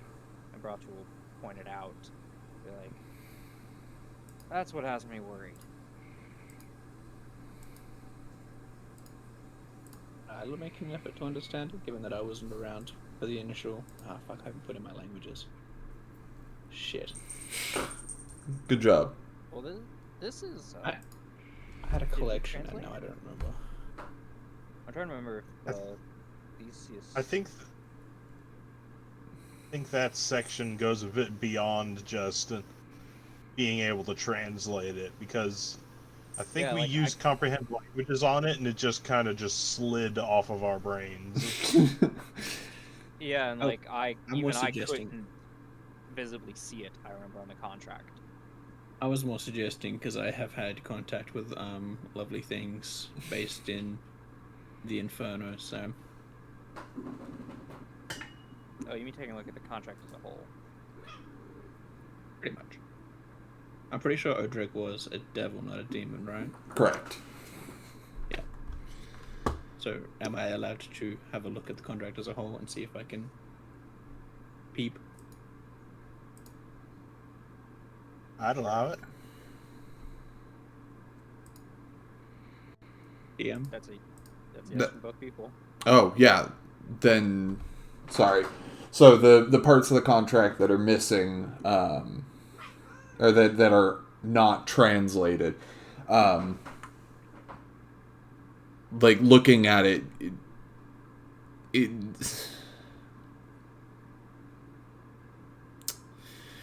even if you speak Infernal, it still is not translating in your head. I am quickly booting Fantasy Grounds to see if I can recover my languages. So. Yeah. But even if you speak the language, it's just the way that it's written is not translatable by anyone other than the intended parties. It seems that those clauses in particular are intentionally obfuscated.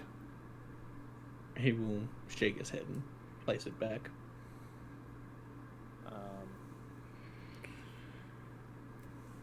Well, but at least we know where to go. What about the rest of the contract? What about the rest of the contract? You guys know what it says. I thought Andros was taking a look at it as a whole as well. Yeah, but specifically looking at those bits that have been obfuscated, because why would I need to read it if you've already got copies? Yeah, I mean, okay, that's fair. Yeah, he's able to read everything that you can read and confirm that, you're basically locked into it until you can find a way out. And there's a pretty reasonable, at that point, there's kind of the reasonable understanding that the only way out is via, like, those paragraphs that you can't read.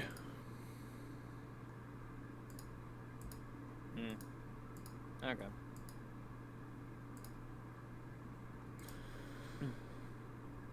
Never hurts to have a third pair of eyes. And maybe it does. You never know. I opened my old character sheet in this. I can't remember. I'll look it up. You have an idea that might be worth trying. Ow! Sharp. There is an idea. What is the idea? I'd like to hand the copy of the contract to Thusius and ask if he might be able to read the blurred out section, seeing as he's not technically. Does Thusius know any languages other than Common? No. Then no, he cannot read any of it. Can Thusius use the Wand of Comprehend Languages? He can make an attempt. Because my thought process is that maybe he'd be able to read it because he's not, like, technically alive. Wow. A living thing. Wow. Yet. Sure, he'll give it his best.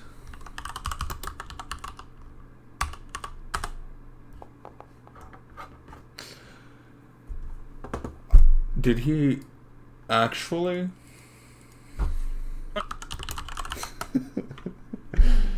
Was his best enough? What the hell? Use it? No. Okay, he does not use it. He tries, and instead, what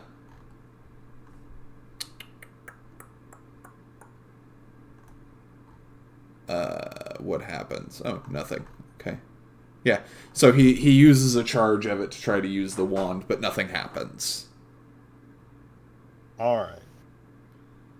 You gave it a good shot, boy.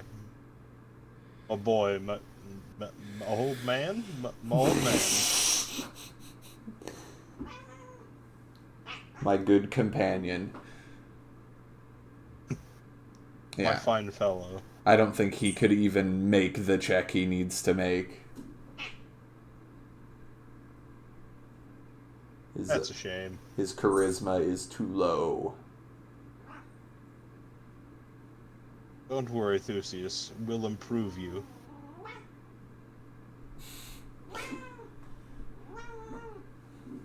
Alright. Wow, wow. Yeah, she's very talkative today. It is good.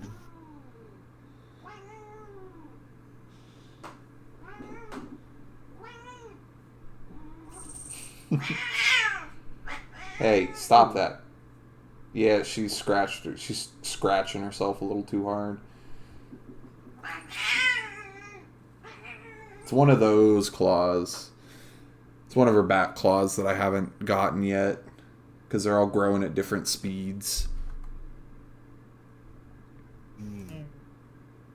Yeah, I can't find Andros's old stuff, so I'm gonna have to try and piece together his languages. So I'll be distracted for a couple of moments. I can just pull open Fantasy Grounds in the background. I would appreciate it. Thank you. In the meantime, so does that mean you guys are planning to just leave? Not staying for the festival? I wouldn't mind staying for the festival. Andros will entertain it if there's enough interest, but he doesn't have much of a predisposition to it. I lived a very nomadic lifestyle in the past. I'm ready to get a move on. Probably. Oh, you said it's another few days until the festival, right? Yes. Like, I don't know, 3-4 more days. And it seems like nothing is particularly, demanding immediate attention. So basically, we stay for another week. Because I imagine if we stay until the festival, we're staying for the entire festival. It's up to you guys. It's your party, not mine. It's a I'm trick. The party too. It's a trap. The festival has betrayed us. Oh, no. But like I said, it's up to you guys. You can either stay or you can go.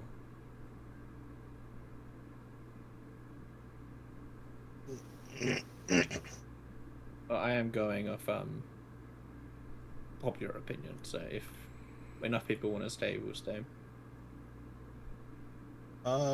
If we're in a stalemate right now, I'm willing to change my opinion to get us on the road.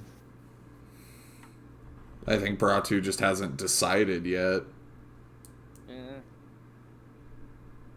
Bratu's kind of feeling like we should go ahead and get a move on, because it's either if we stay a whole another week, that's fine. But it's if everyone's willing to, stay a whole another week, not just a few days. 7 days is That's very... 7 days is a few days. What are you talking about? No, that's into the several territory.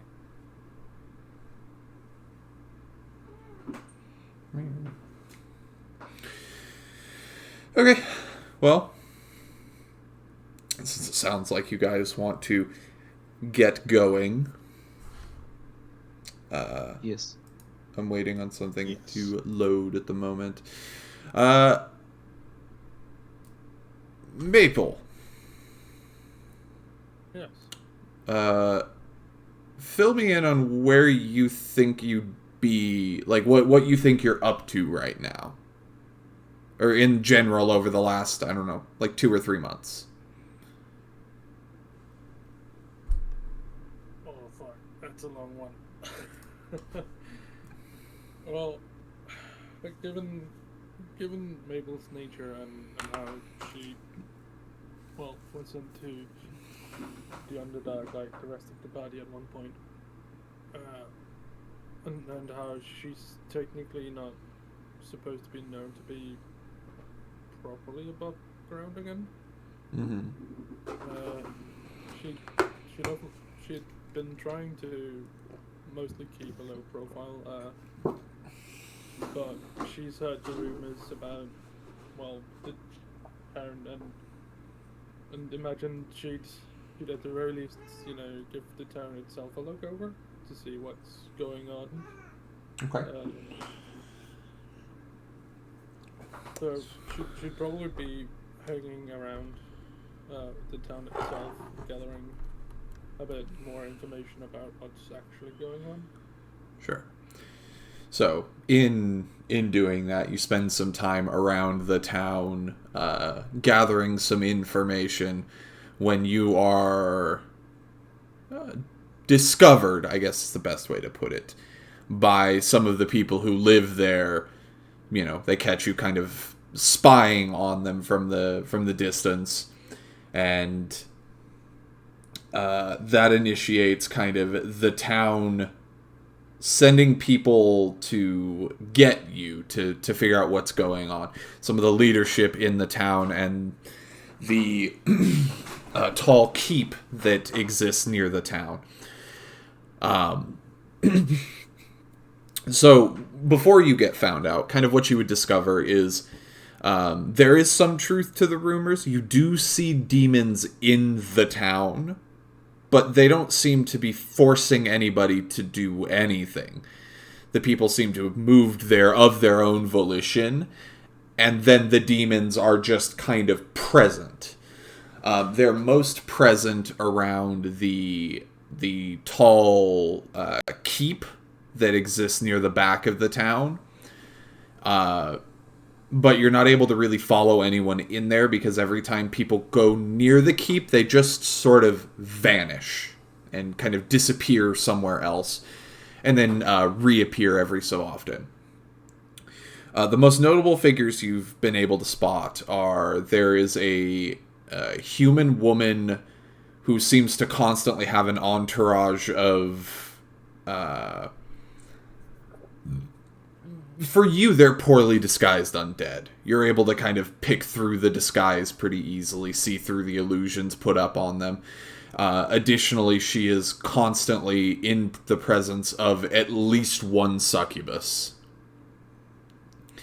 And she seems to be kind of running the town, so every time a new person will show up, she'll come out to greet them and, you know, generally introduce herself to them. And then, you know, she'll go retreat to her keep at the end of the interaction and leave one of the succubi with that person. Most of the people moving there seem to be families who don't really recognize that they're in the presence of succubi.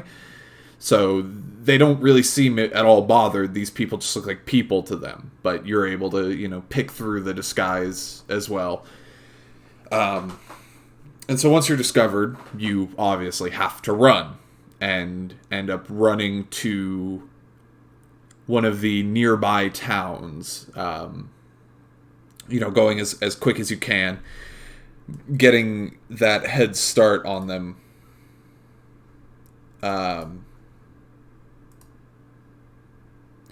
Yeah, so you, like, get that head start on them, and end up a couple of days ahead, only to eventually be caught and get into a much more intense chase where they're pretty constantly on your heels. And so that same day, you end up running into the town of Shark Bay Landing. And as you're running, you're kind of trying to dart around buildings to lose them, but these demons seem to be quite adept at tracking you. And so you end up making it into one of the large squares of the town where people have kind of started to come out because they've heard the commotion. And at the same time, everybody else who's in their tavern hears the commotion as well, where there's a loud gunshot and then people kind of rushing outside.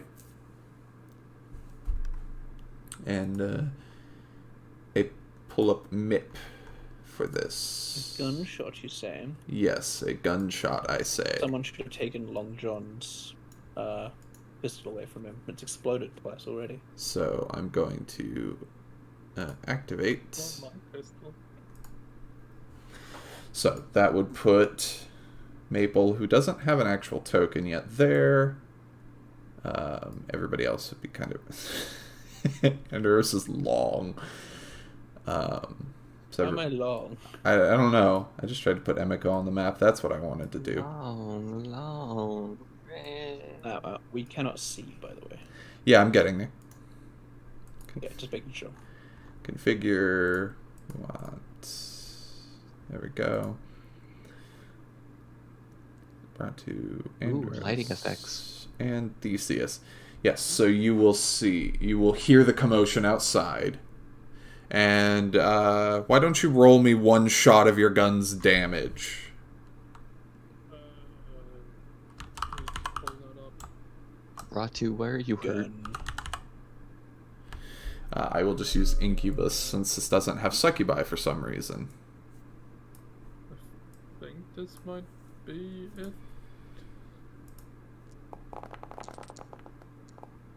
Or did I make a bad? Bang.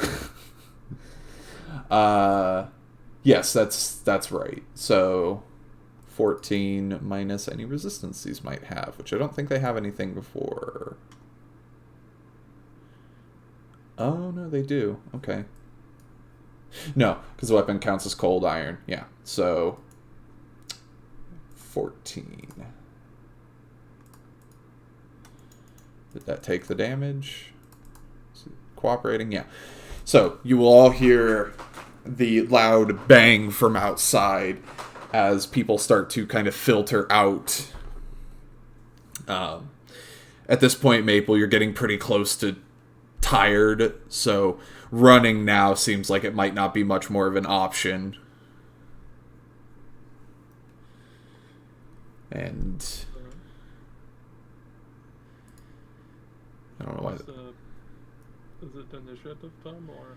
Well, let me see what they have time to react. So see what everybody has to react with. At the loud Which bang. one of these things is the window? Is that a window here? This kind of would be the window, yeah. I think this is the shutter. Yeah. Oh, I mean, okay. My bad. if I hear a bang coming in from outside, I'm not going to the window. I'm booking it to the door. I was gonna say, Why not go through with the the window? with the table being in the way, I'm just gonna slide out the door. Slide out the door. Oh wait, hang on. Because can I cast as I move? Depends on what you're trying to cast. I just want to cast mirror image on myself. Sure.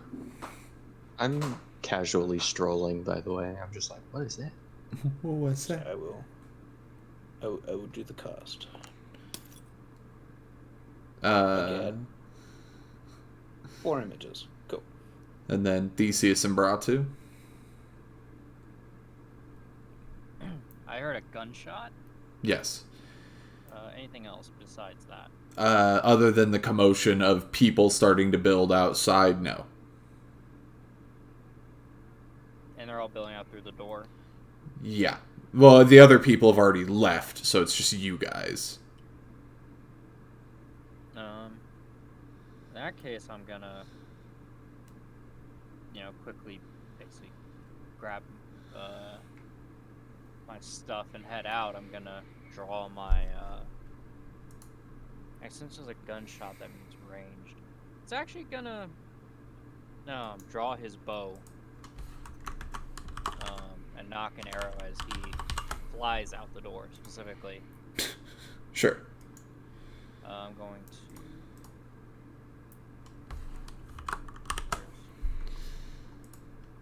Measurement.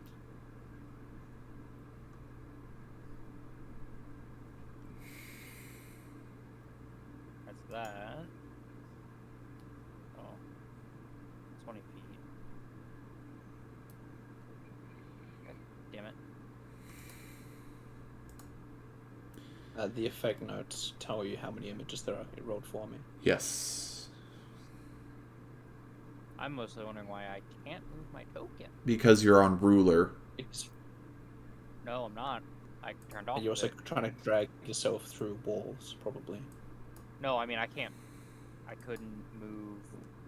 Oh, and now suddenly I'm moving. I moved you. Okay, yeah, no. I mean, I wasn't able to move even at all. I don't know why. I'm not sure. This Theseus. Yeah, that works. Theseus, being the more long range fellow in the group, is going to take that window. It's going to be a sniper. You haven't met Andros yet. All right, Gonna so peek out and be like, "What ho?" as everybody kind of files outside, you will see three. Well, you'll all make a will save first. Well, I don't like this encounter already. Does that include Maple or? No, you've already seen them for what they are.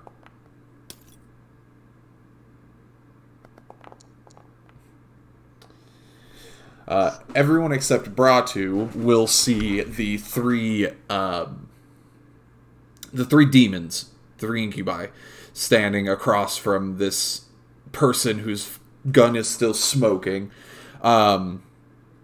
They are... they're too perfect to be human is the first kind of dead giveaway. They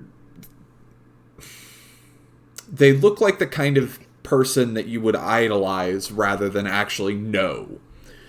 And they all seem to be armed with scimitars at the moment and closing in on the person in the middle of the road with the smoking gun. Bratu, you see bandits. You see three bandits that are all kind of wielding their scimitars and closing in on Maple, who will tell you all what you're seeing. Her hooded blank self. Yeah, we'll fix that later. Yeah. I'm assuming that was a call for action. Yes, that's you describing yourself. Was there a name to the town that I completely forgot? Shark Bay Landing. Not this town. Oh, Oh, wait. the other town? No. Okay. But it's this is more what, they see. It's the bourgeoisie. They're so beautiful, it makes me sick. Mabel will kind of look to the people leaving the tavern and go, the rumors are true. These are the demons. I need help. So, wait, what does... What does? Maple look like. Yeah. Yeah. Oh, fuck. She looks fairly dark-skinned. Underneath, like, her hood, if one is especially perceptive, there is a very slight horn on either side of her head. And if one looked closely to skin, it would very... that would be small scale, like, on the skin itself. Her cloak is tattered, but again, to the perceptive, there is a slight hint of mithril armor underneath a fairly normal shirt and bandolier, both across her chest and her waist. I'm hoping that's alright. Yeah. And with that, now we'll have everyone roll initiative.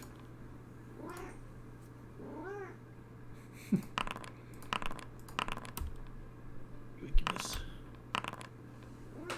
Fuck you, Roger. Fuck you, I bro. have less initiative, and I still... Fuck you, Hawk. Don't you have a brute initiative, Andros? No. You should. All right. Everybody gets it at Mythic too. No, You I mean get the feat improvement. Amazing not initiative, the- which obviously has applied, but Yeah. So, we'll start the order with one of the incubi, who is going to... oh, hang on, I didn't fix it. Sorry. Oh no, don't worry. It's all Alright. good. So it's going to Fine. do that, apparently.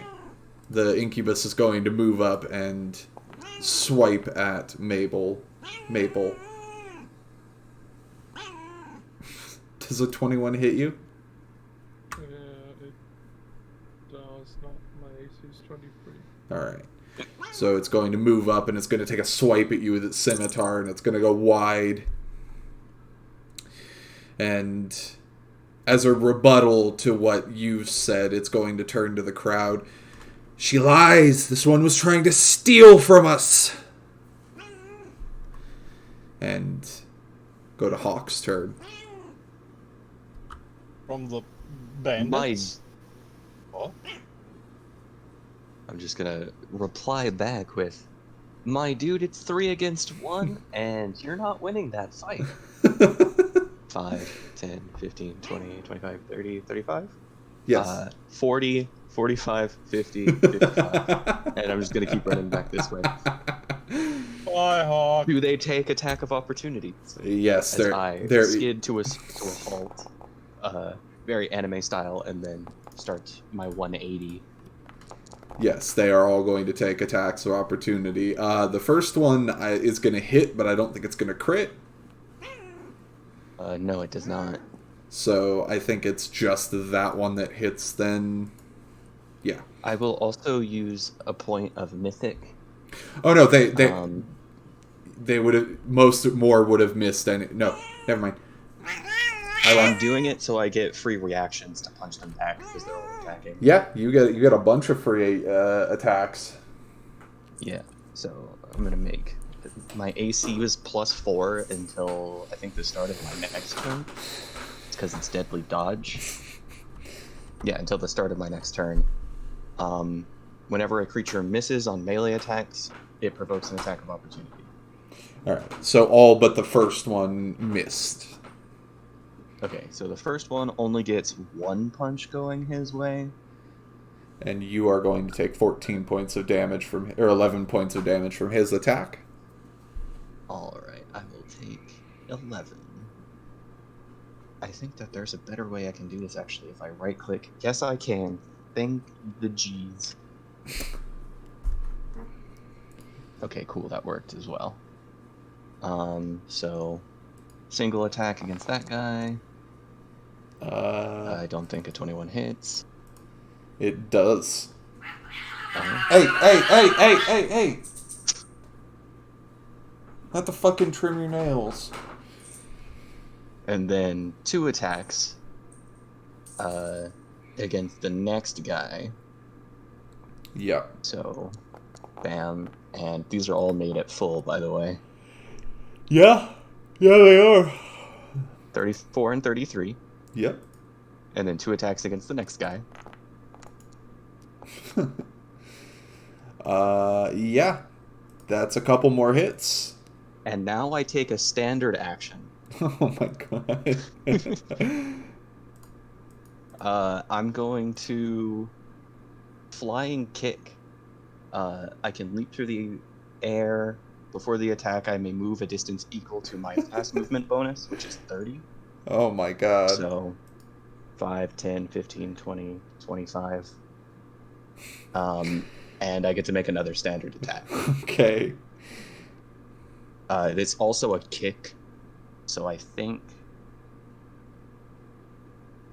I have to use a flurry of blows to style strike, actually. So actually I can't do this. My bad. Never mind. I'm gonna back up. Okay. Alright. Bratu. You watch as Hawk deftly runs between people, punching them as they try to hit him.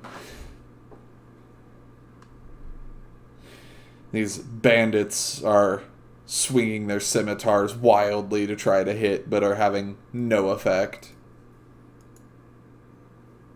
Well, I'm gonna fly over from where I am Uh-huh. and land right there. Mm-hmm. 50 feet.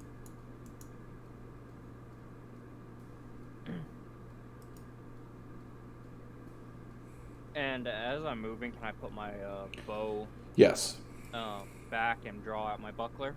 Yeah. Okay, I do that. And then I'm going to say, it doesn't really matter whether you're bandits, demons, whatever. Clearly you fucked up. And going to frost breath in a straight line. Okay. I love been going with this. Oh god, did I do something? Did I cause that? What? You Never cause what? mind. But yes, a straight line like what is being drawn. Sure. So they'll go ahead and make their reflex saves. Yep, 20 feet, just like that.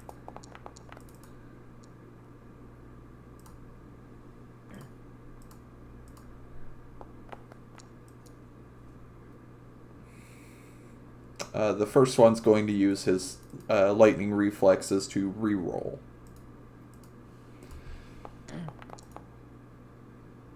Alright. Let's go ahead and roll your damage.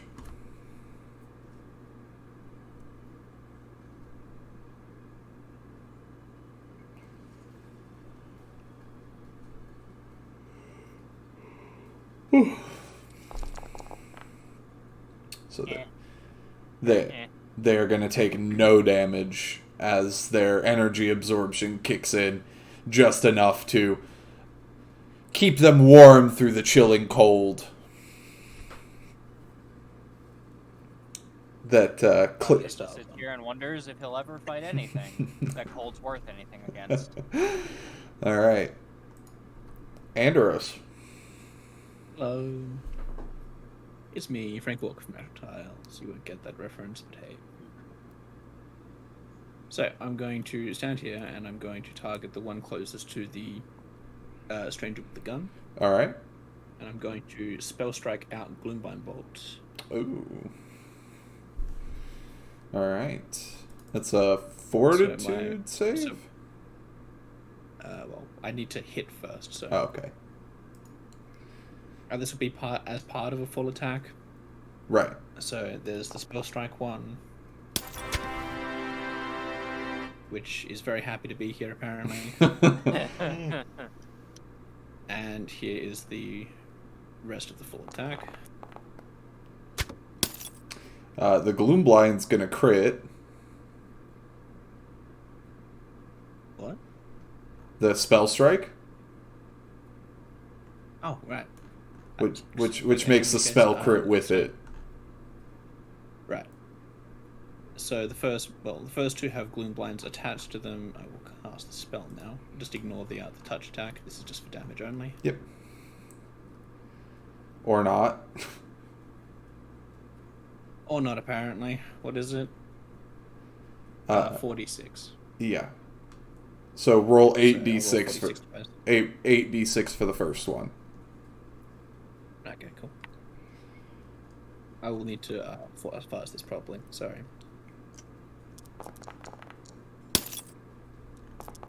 Yeah, alright. So it's going to be 27 plus... I thought Eloria had a higher than 2 times multiplier. That was before I switched off Gunslinger. Okay, so... She was a ×3. So... Full crit damage plus another 27. And then the second one is going to be 26 more points of damage, which is going to cause it to erupt into a plume of sulfurous smoke as it returns from whence it came. Then your other 2 attacks are going to go on to which? Probably the one closest to me from here. Alright, so it's going to take 10 points of damage. Alright. It's me. I'm back. Plonk. Great way to come back. Maple, it's your turn. I'm gonna take a 5-foot step back just to probably have like the range between them. And Yep. I'm gonna do the shooty shoot. Can figure out stuff again. And I should probably figure out which is which in here. This is going to be extra dangerous because it's against their touch AC. What?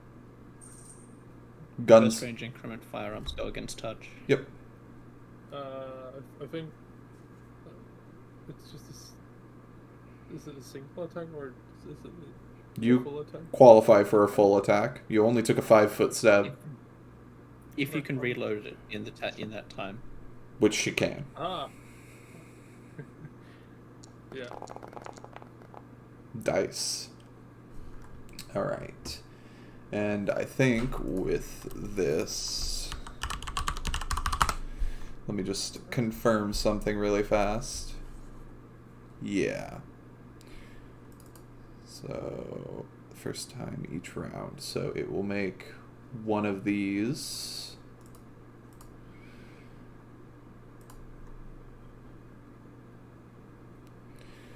Okay. So it's going to take half damage from both bullets. So, bam and bam. Alright. Is that all for you? Yeah. Alright. That's all. So this one is going to look at you, Bratu. You would help a criminal? What does that make you?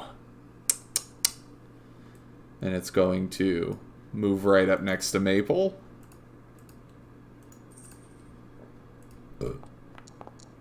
And I think that's a hit. That's a hit, yeah. Alright, you'll take the 11 points of damage. Can I click apply? Yeah, you should be able to click on yourself and click apply. When invoice is not. There you go. Alright. Theseus, it's your turn.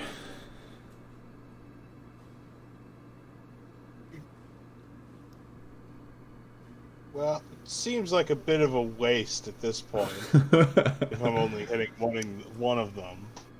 But I'm gonna hurl the fireball at this spot so that this one gets incinerated. So you're hopefully. gonna make your You can 20. draw a template Oh, that would be... and drag it around. Boy, I guess- boy. It'd be a little more like this, but... Or like that. A little more like that. Yeah, Alright. yeah, like that. It'll... Isn't Gonna that give hitting the- Bratu? No. No, you can see the line of Their the, space is circle in front highlighted. of me. Their space is highlighted Oh, because they because- did something. Yeah, I don't know what I did or how I did it. Go ahead and roll your fireball. I beat myself. I'm gonna have to go through and check these spells. I don't know why half of them don't work. Yeah, give me 9d6. There we go. Why can't I? And So it's gonna take half damage plus its resistance. So Did you click use spell there or the dice icon? Use spell. My casting level is reduced because I've got those -2 levels. you would have recovered from those by now. I They're thought. not okay. permanent, even better. Alright. So you'll take your... It'll take its damage. Alright. That'll make it this one's turn. And, let me just double check what this does really fast.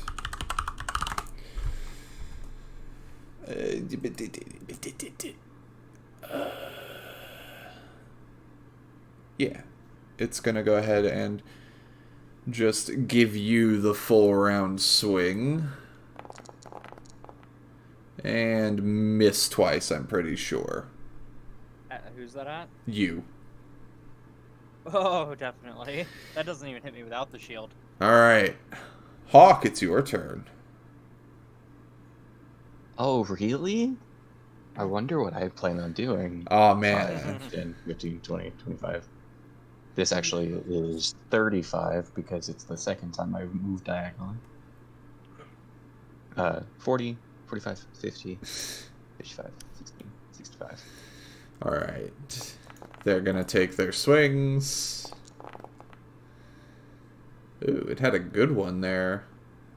But I think, yeah, against attacks of opportunity, your AC's just a little higher. Yeah. So they both miss. It's +4. Yeah, so they both miss. That means they have to get a 32 or higher. Anyway, and then I'm gonna move back in so I can take the standard action right after I make these 2 swings. Sure. Single and single. We're just going in order, so this one would be first. Yep. And this one is second. And this one is going to also get sent back from whence it came. And launch. I think this one will as well. Did you roll both? 15 and 20. No, because it was 22 and then 15 for the first one, so you need one more hit. Because No, I had 3 attacks here. No, because both of them missed, so you get 2 against each, don't you? No, that buff only lasts a round. Oh, okay. So it's still going to send the first one back, and then this one will get sent back as well. From whence they came, in tufts of sulfurous smoke. And that'll end... I have found my gimmick. And that will end combat, as the crowd I got to move, and better flurry of blows. The crowd around you is going to kind of curiously tilt their, or like watch the end of this, having seen these bandits disappear in smoke rather than, turning into corpses. We're the good guys, we promise. However, I don't think the town is gonna like what we did. Oh, the other town. I mean... Well, Yeah. technically, Maple is the only one who's been seen by the other town. So Also- unless those guys come back faster than you want to. Who knows? I mean, besides, heck, Bratu can always just be like, I just killed some bandits, what are you talking about? Yeah. But they smoke. Ratu, they disappeared in a puff of smoke after we punched them. But Maybe you just Called punched him too hard. plausible deniability. with combat over... Yeah, I just punched 2 of them so hard they got Thanos snapped. Mr. Hawk, I don't feel so good. My God. Sorry, Gary. Well, it's Easy. you guys now. Now that combat's over, and the crowd seems to be partially dispersing, though some people are sticking around to keep an eye on things. Bratu's gonna go up to Maple and just check on them and ask if they're okay after being chased by a bunch of, I guess, abominations is the word? I'm trying to think of a derogatory term for demon. Demon. Why would you do that? They're demons! Missile. Andros and Were his they legal? 4 mirror images will just go around and clean the crossbow. Can demons be legal citizens? Mabel will kind of put her musket inside one of her bandoliers and have it disappear for as long as she don't need it. Then go with a soft chuckle. Yeah, not my proudest moment, but I'm otherwise alright. How about all of you? You alright? I took a nasty gash, but I should be okay. You've definitely taken worse. That's magic. I can take care of that if you want to. They get pretty exhausted using magic, but we can take care of that. Well, if you don't mind, I'd surely appreciate it. You are the one who needed the help. Yeah, exactly. Well, I don't have any spells left for that today. I don't know why. Is there a way to force it to roll?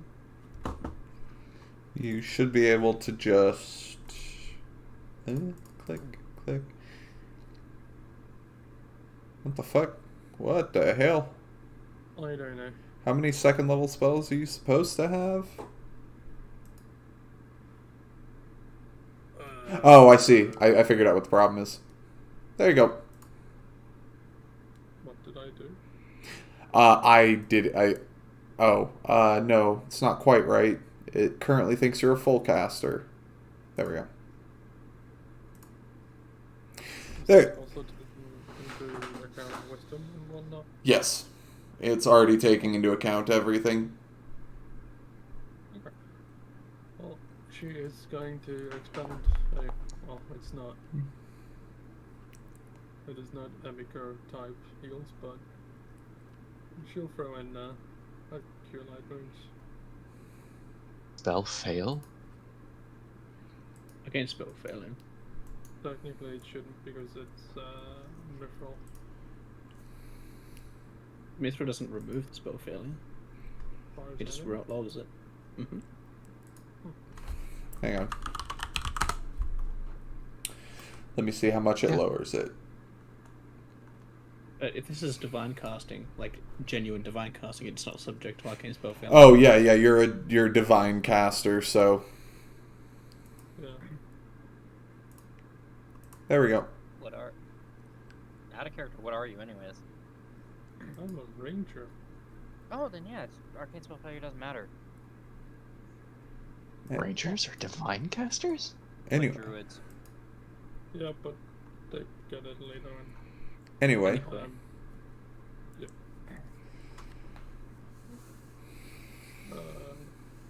Unless anyone wants to ask questions before I say where Mabel came from, I'll just go ahead. Well, I guess Bratu will ask. So, why were 3 demons disguised as bandits of all things chasing you? That's a bit of a longer story, but in short, that town has been going around with rumors. We kind of came from there, and they don't like snooping.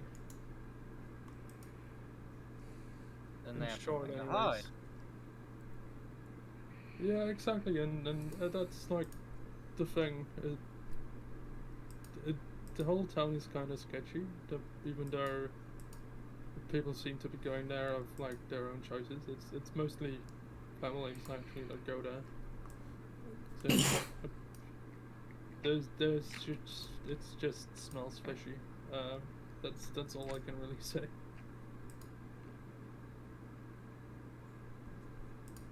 Well,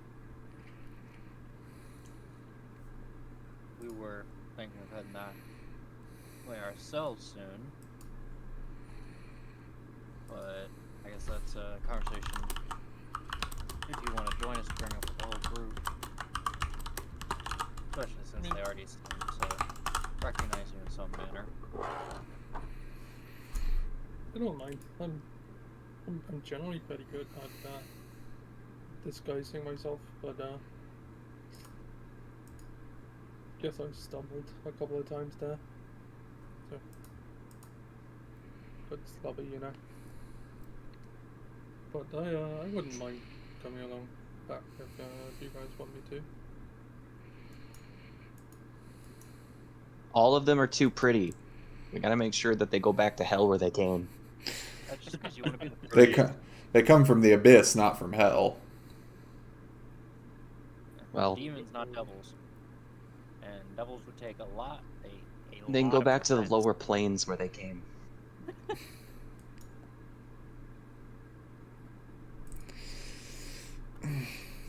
I mean, if you want to offend the demons when next we deal with them, you can call them devils. That'll go over great.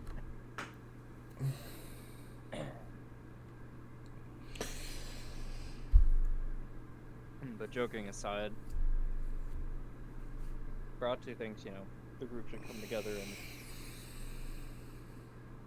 discuss what just happened and where we go from here. What about other people? It I seems think pretty that's a good simple. idea.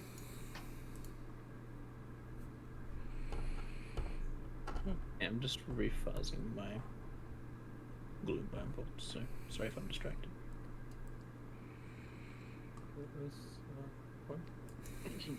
Maybe we'll kind of, go introduce myself properly.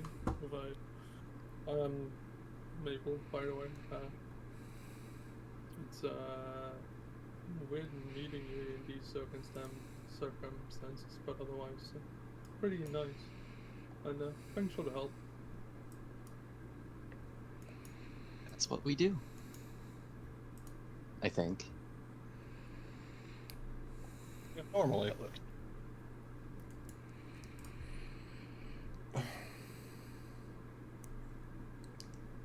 Sometimes we just make things worse.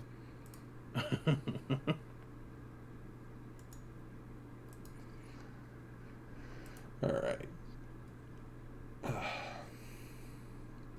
Well, Andros will set down Eloria from his cleaning, the habit that he still hasn't shaken yet, and just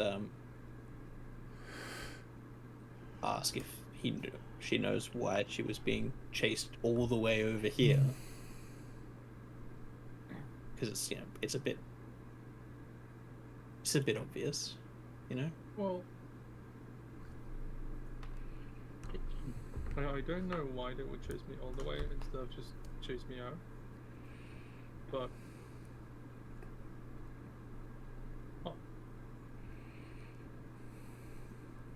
sorry, token fucked up. But yeah, I don't know why they were chasing me all the way here, but the whole town is kind of weird.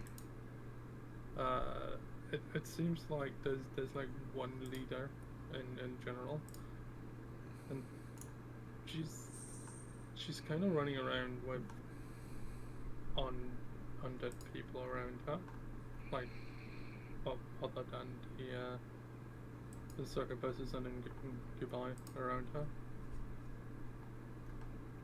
Did I'm out of character question, did Mabel manage to get proper looks at the person? Not really. You weren't able to really get close enough. Okay. But that's about all I really managed to find while I was there.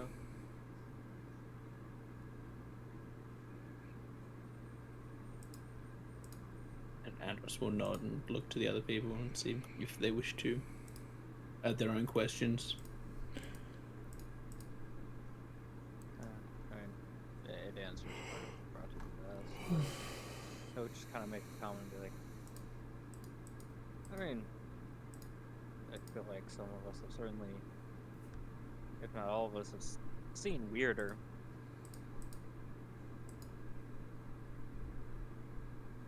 But Probably true.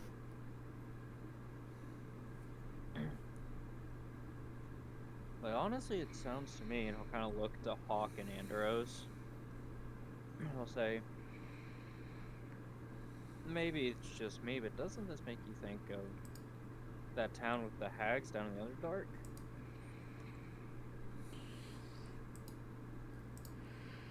I think that's more of a coincidence than. No, I mean a similar situation. I mean, yeah, seems familiar.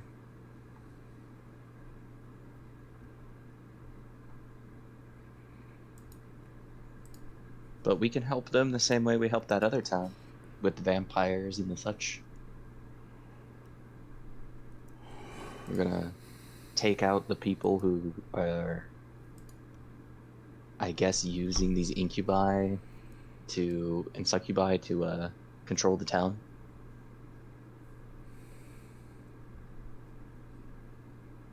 Well, I think we should maybe investigate something first. And just kind of stares at Andros, who fired the first shot back in against the hags. What are you looking at me for? That all worked out well. He really gives you a stare at that comment. It was fine. Yeah, no one died. No, it's fine. He didn't say that. He just said it all worked out. Well, maybe we kind of put in again and go. I mean, again, people seem to be coming off like their own want. Again, it's families, so I don't really want to cause too much commotion in that, and that I've already quote-unquote done. Well, people seem to be their own volition in the area we're talking about too. Didn't make it so. But that is true. But yeah, it's a weird one that time. We can try and figure out why all of the people or do the investigating on why all of the incubi and stuff are even interested, other than, free food. Free food. I mean, that's what the people are, right? Free food, free houses, free well, when you look at it that way, then yeah. To be fair, there was one, like, every household had a succubus assigned to it, so potentially. A little. Theseus, Andros, you two are more versed in magic. Is it? Do demons really go through this level of organization commonly? Commonly. Yeah, I wouldn't say commonly. Sounds to me like they've got a specific goal in mind, not just random feeding.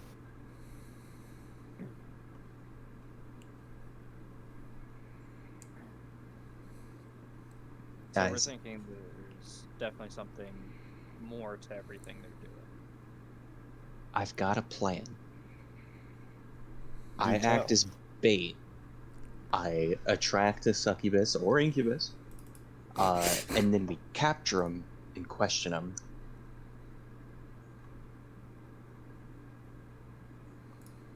Oh yeah, no, Crotch is the only one here. I guess. Yeah. I Nancy love Hawk this.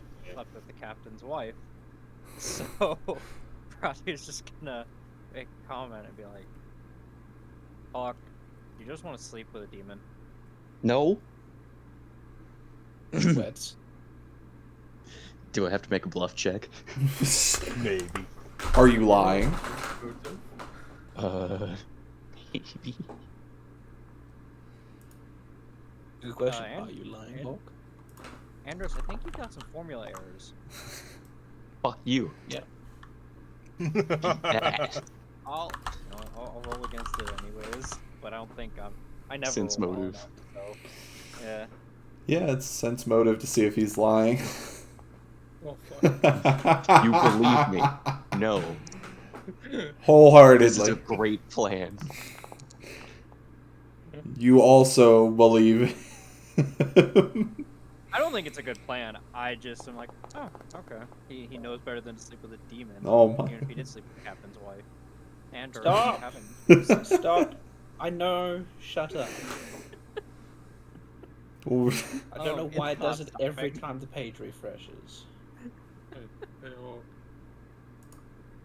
I'm What's up? bigger than you. Okay. Kinda.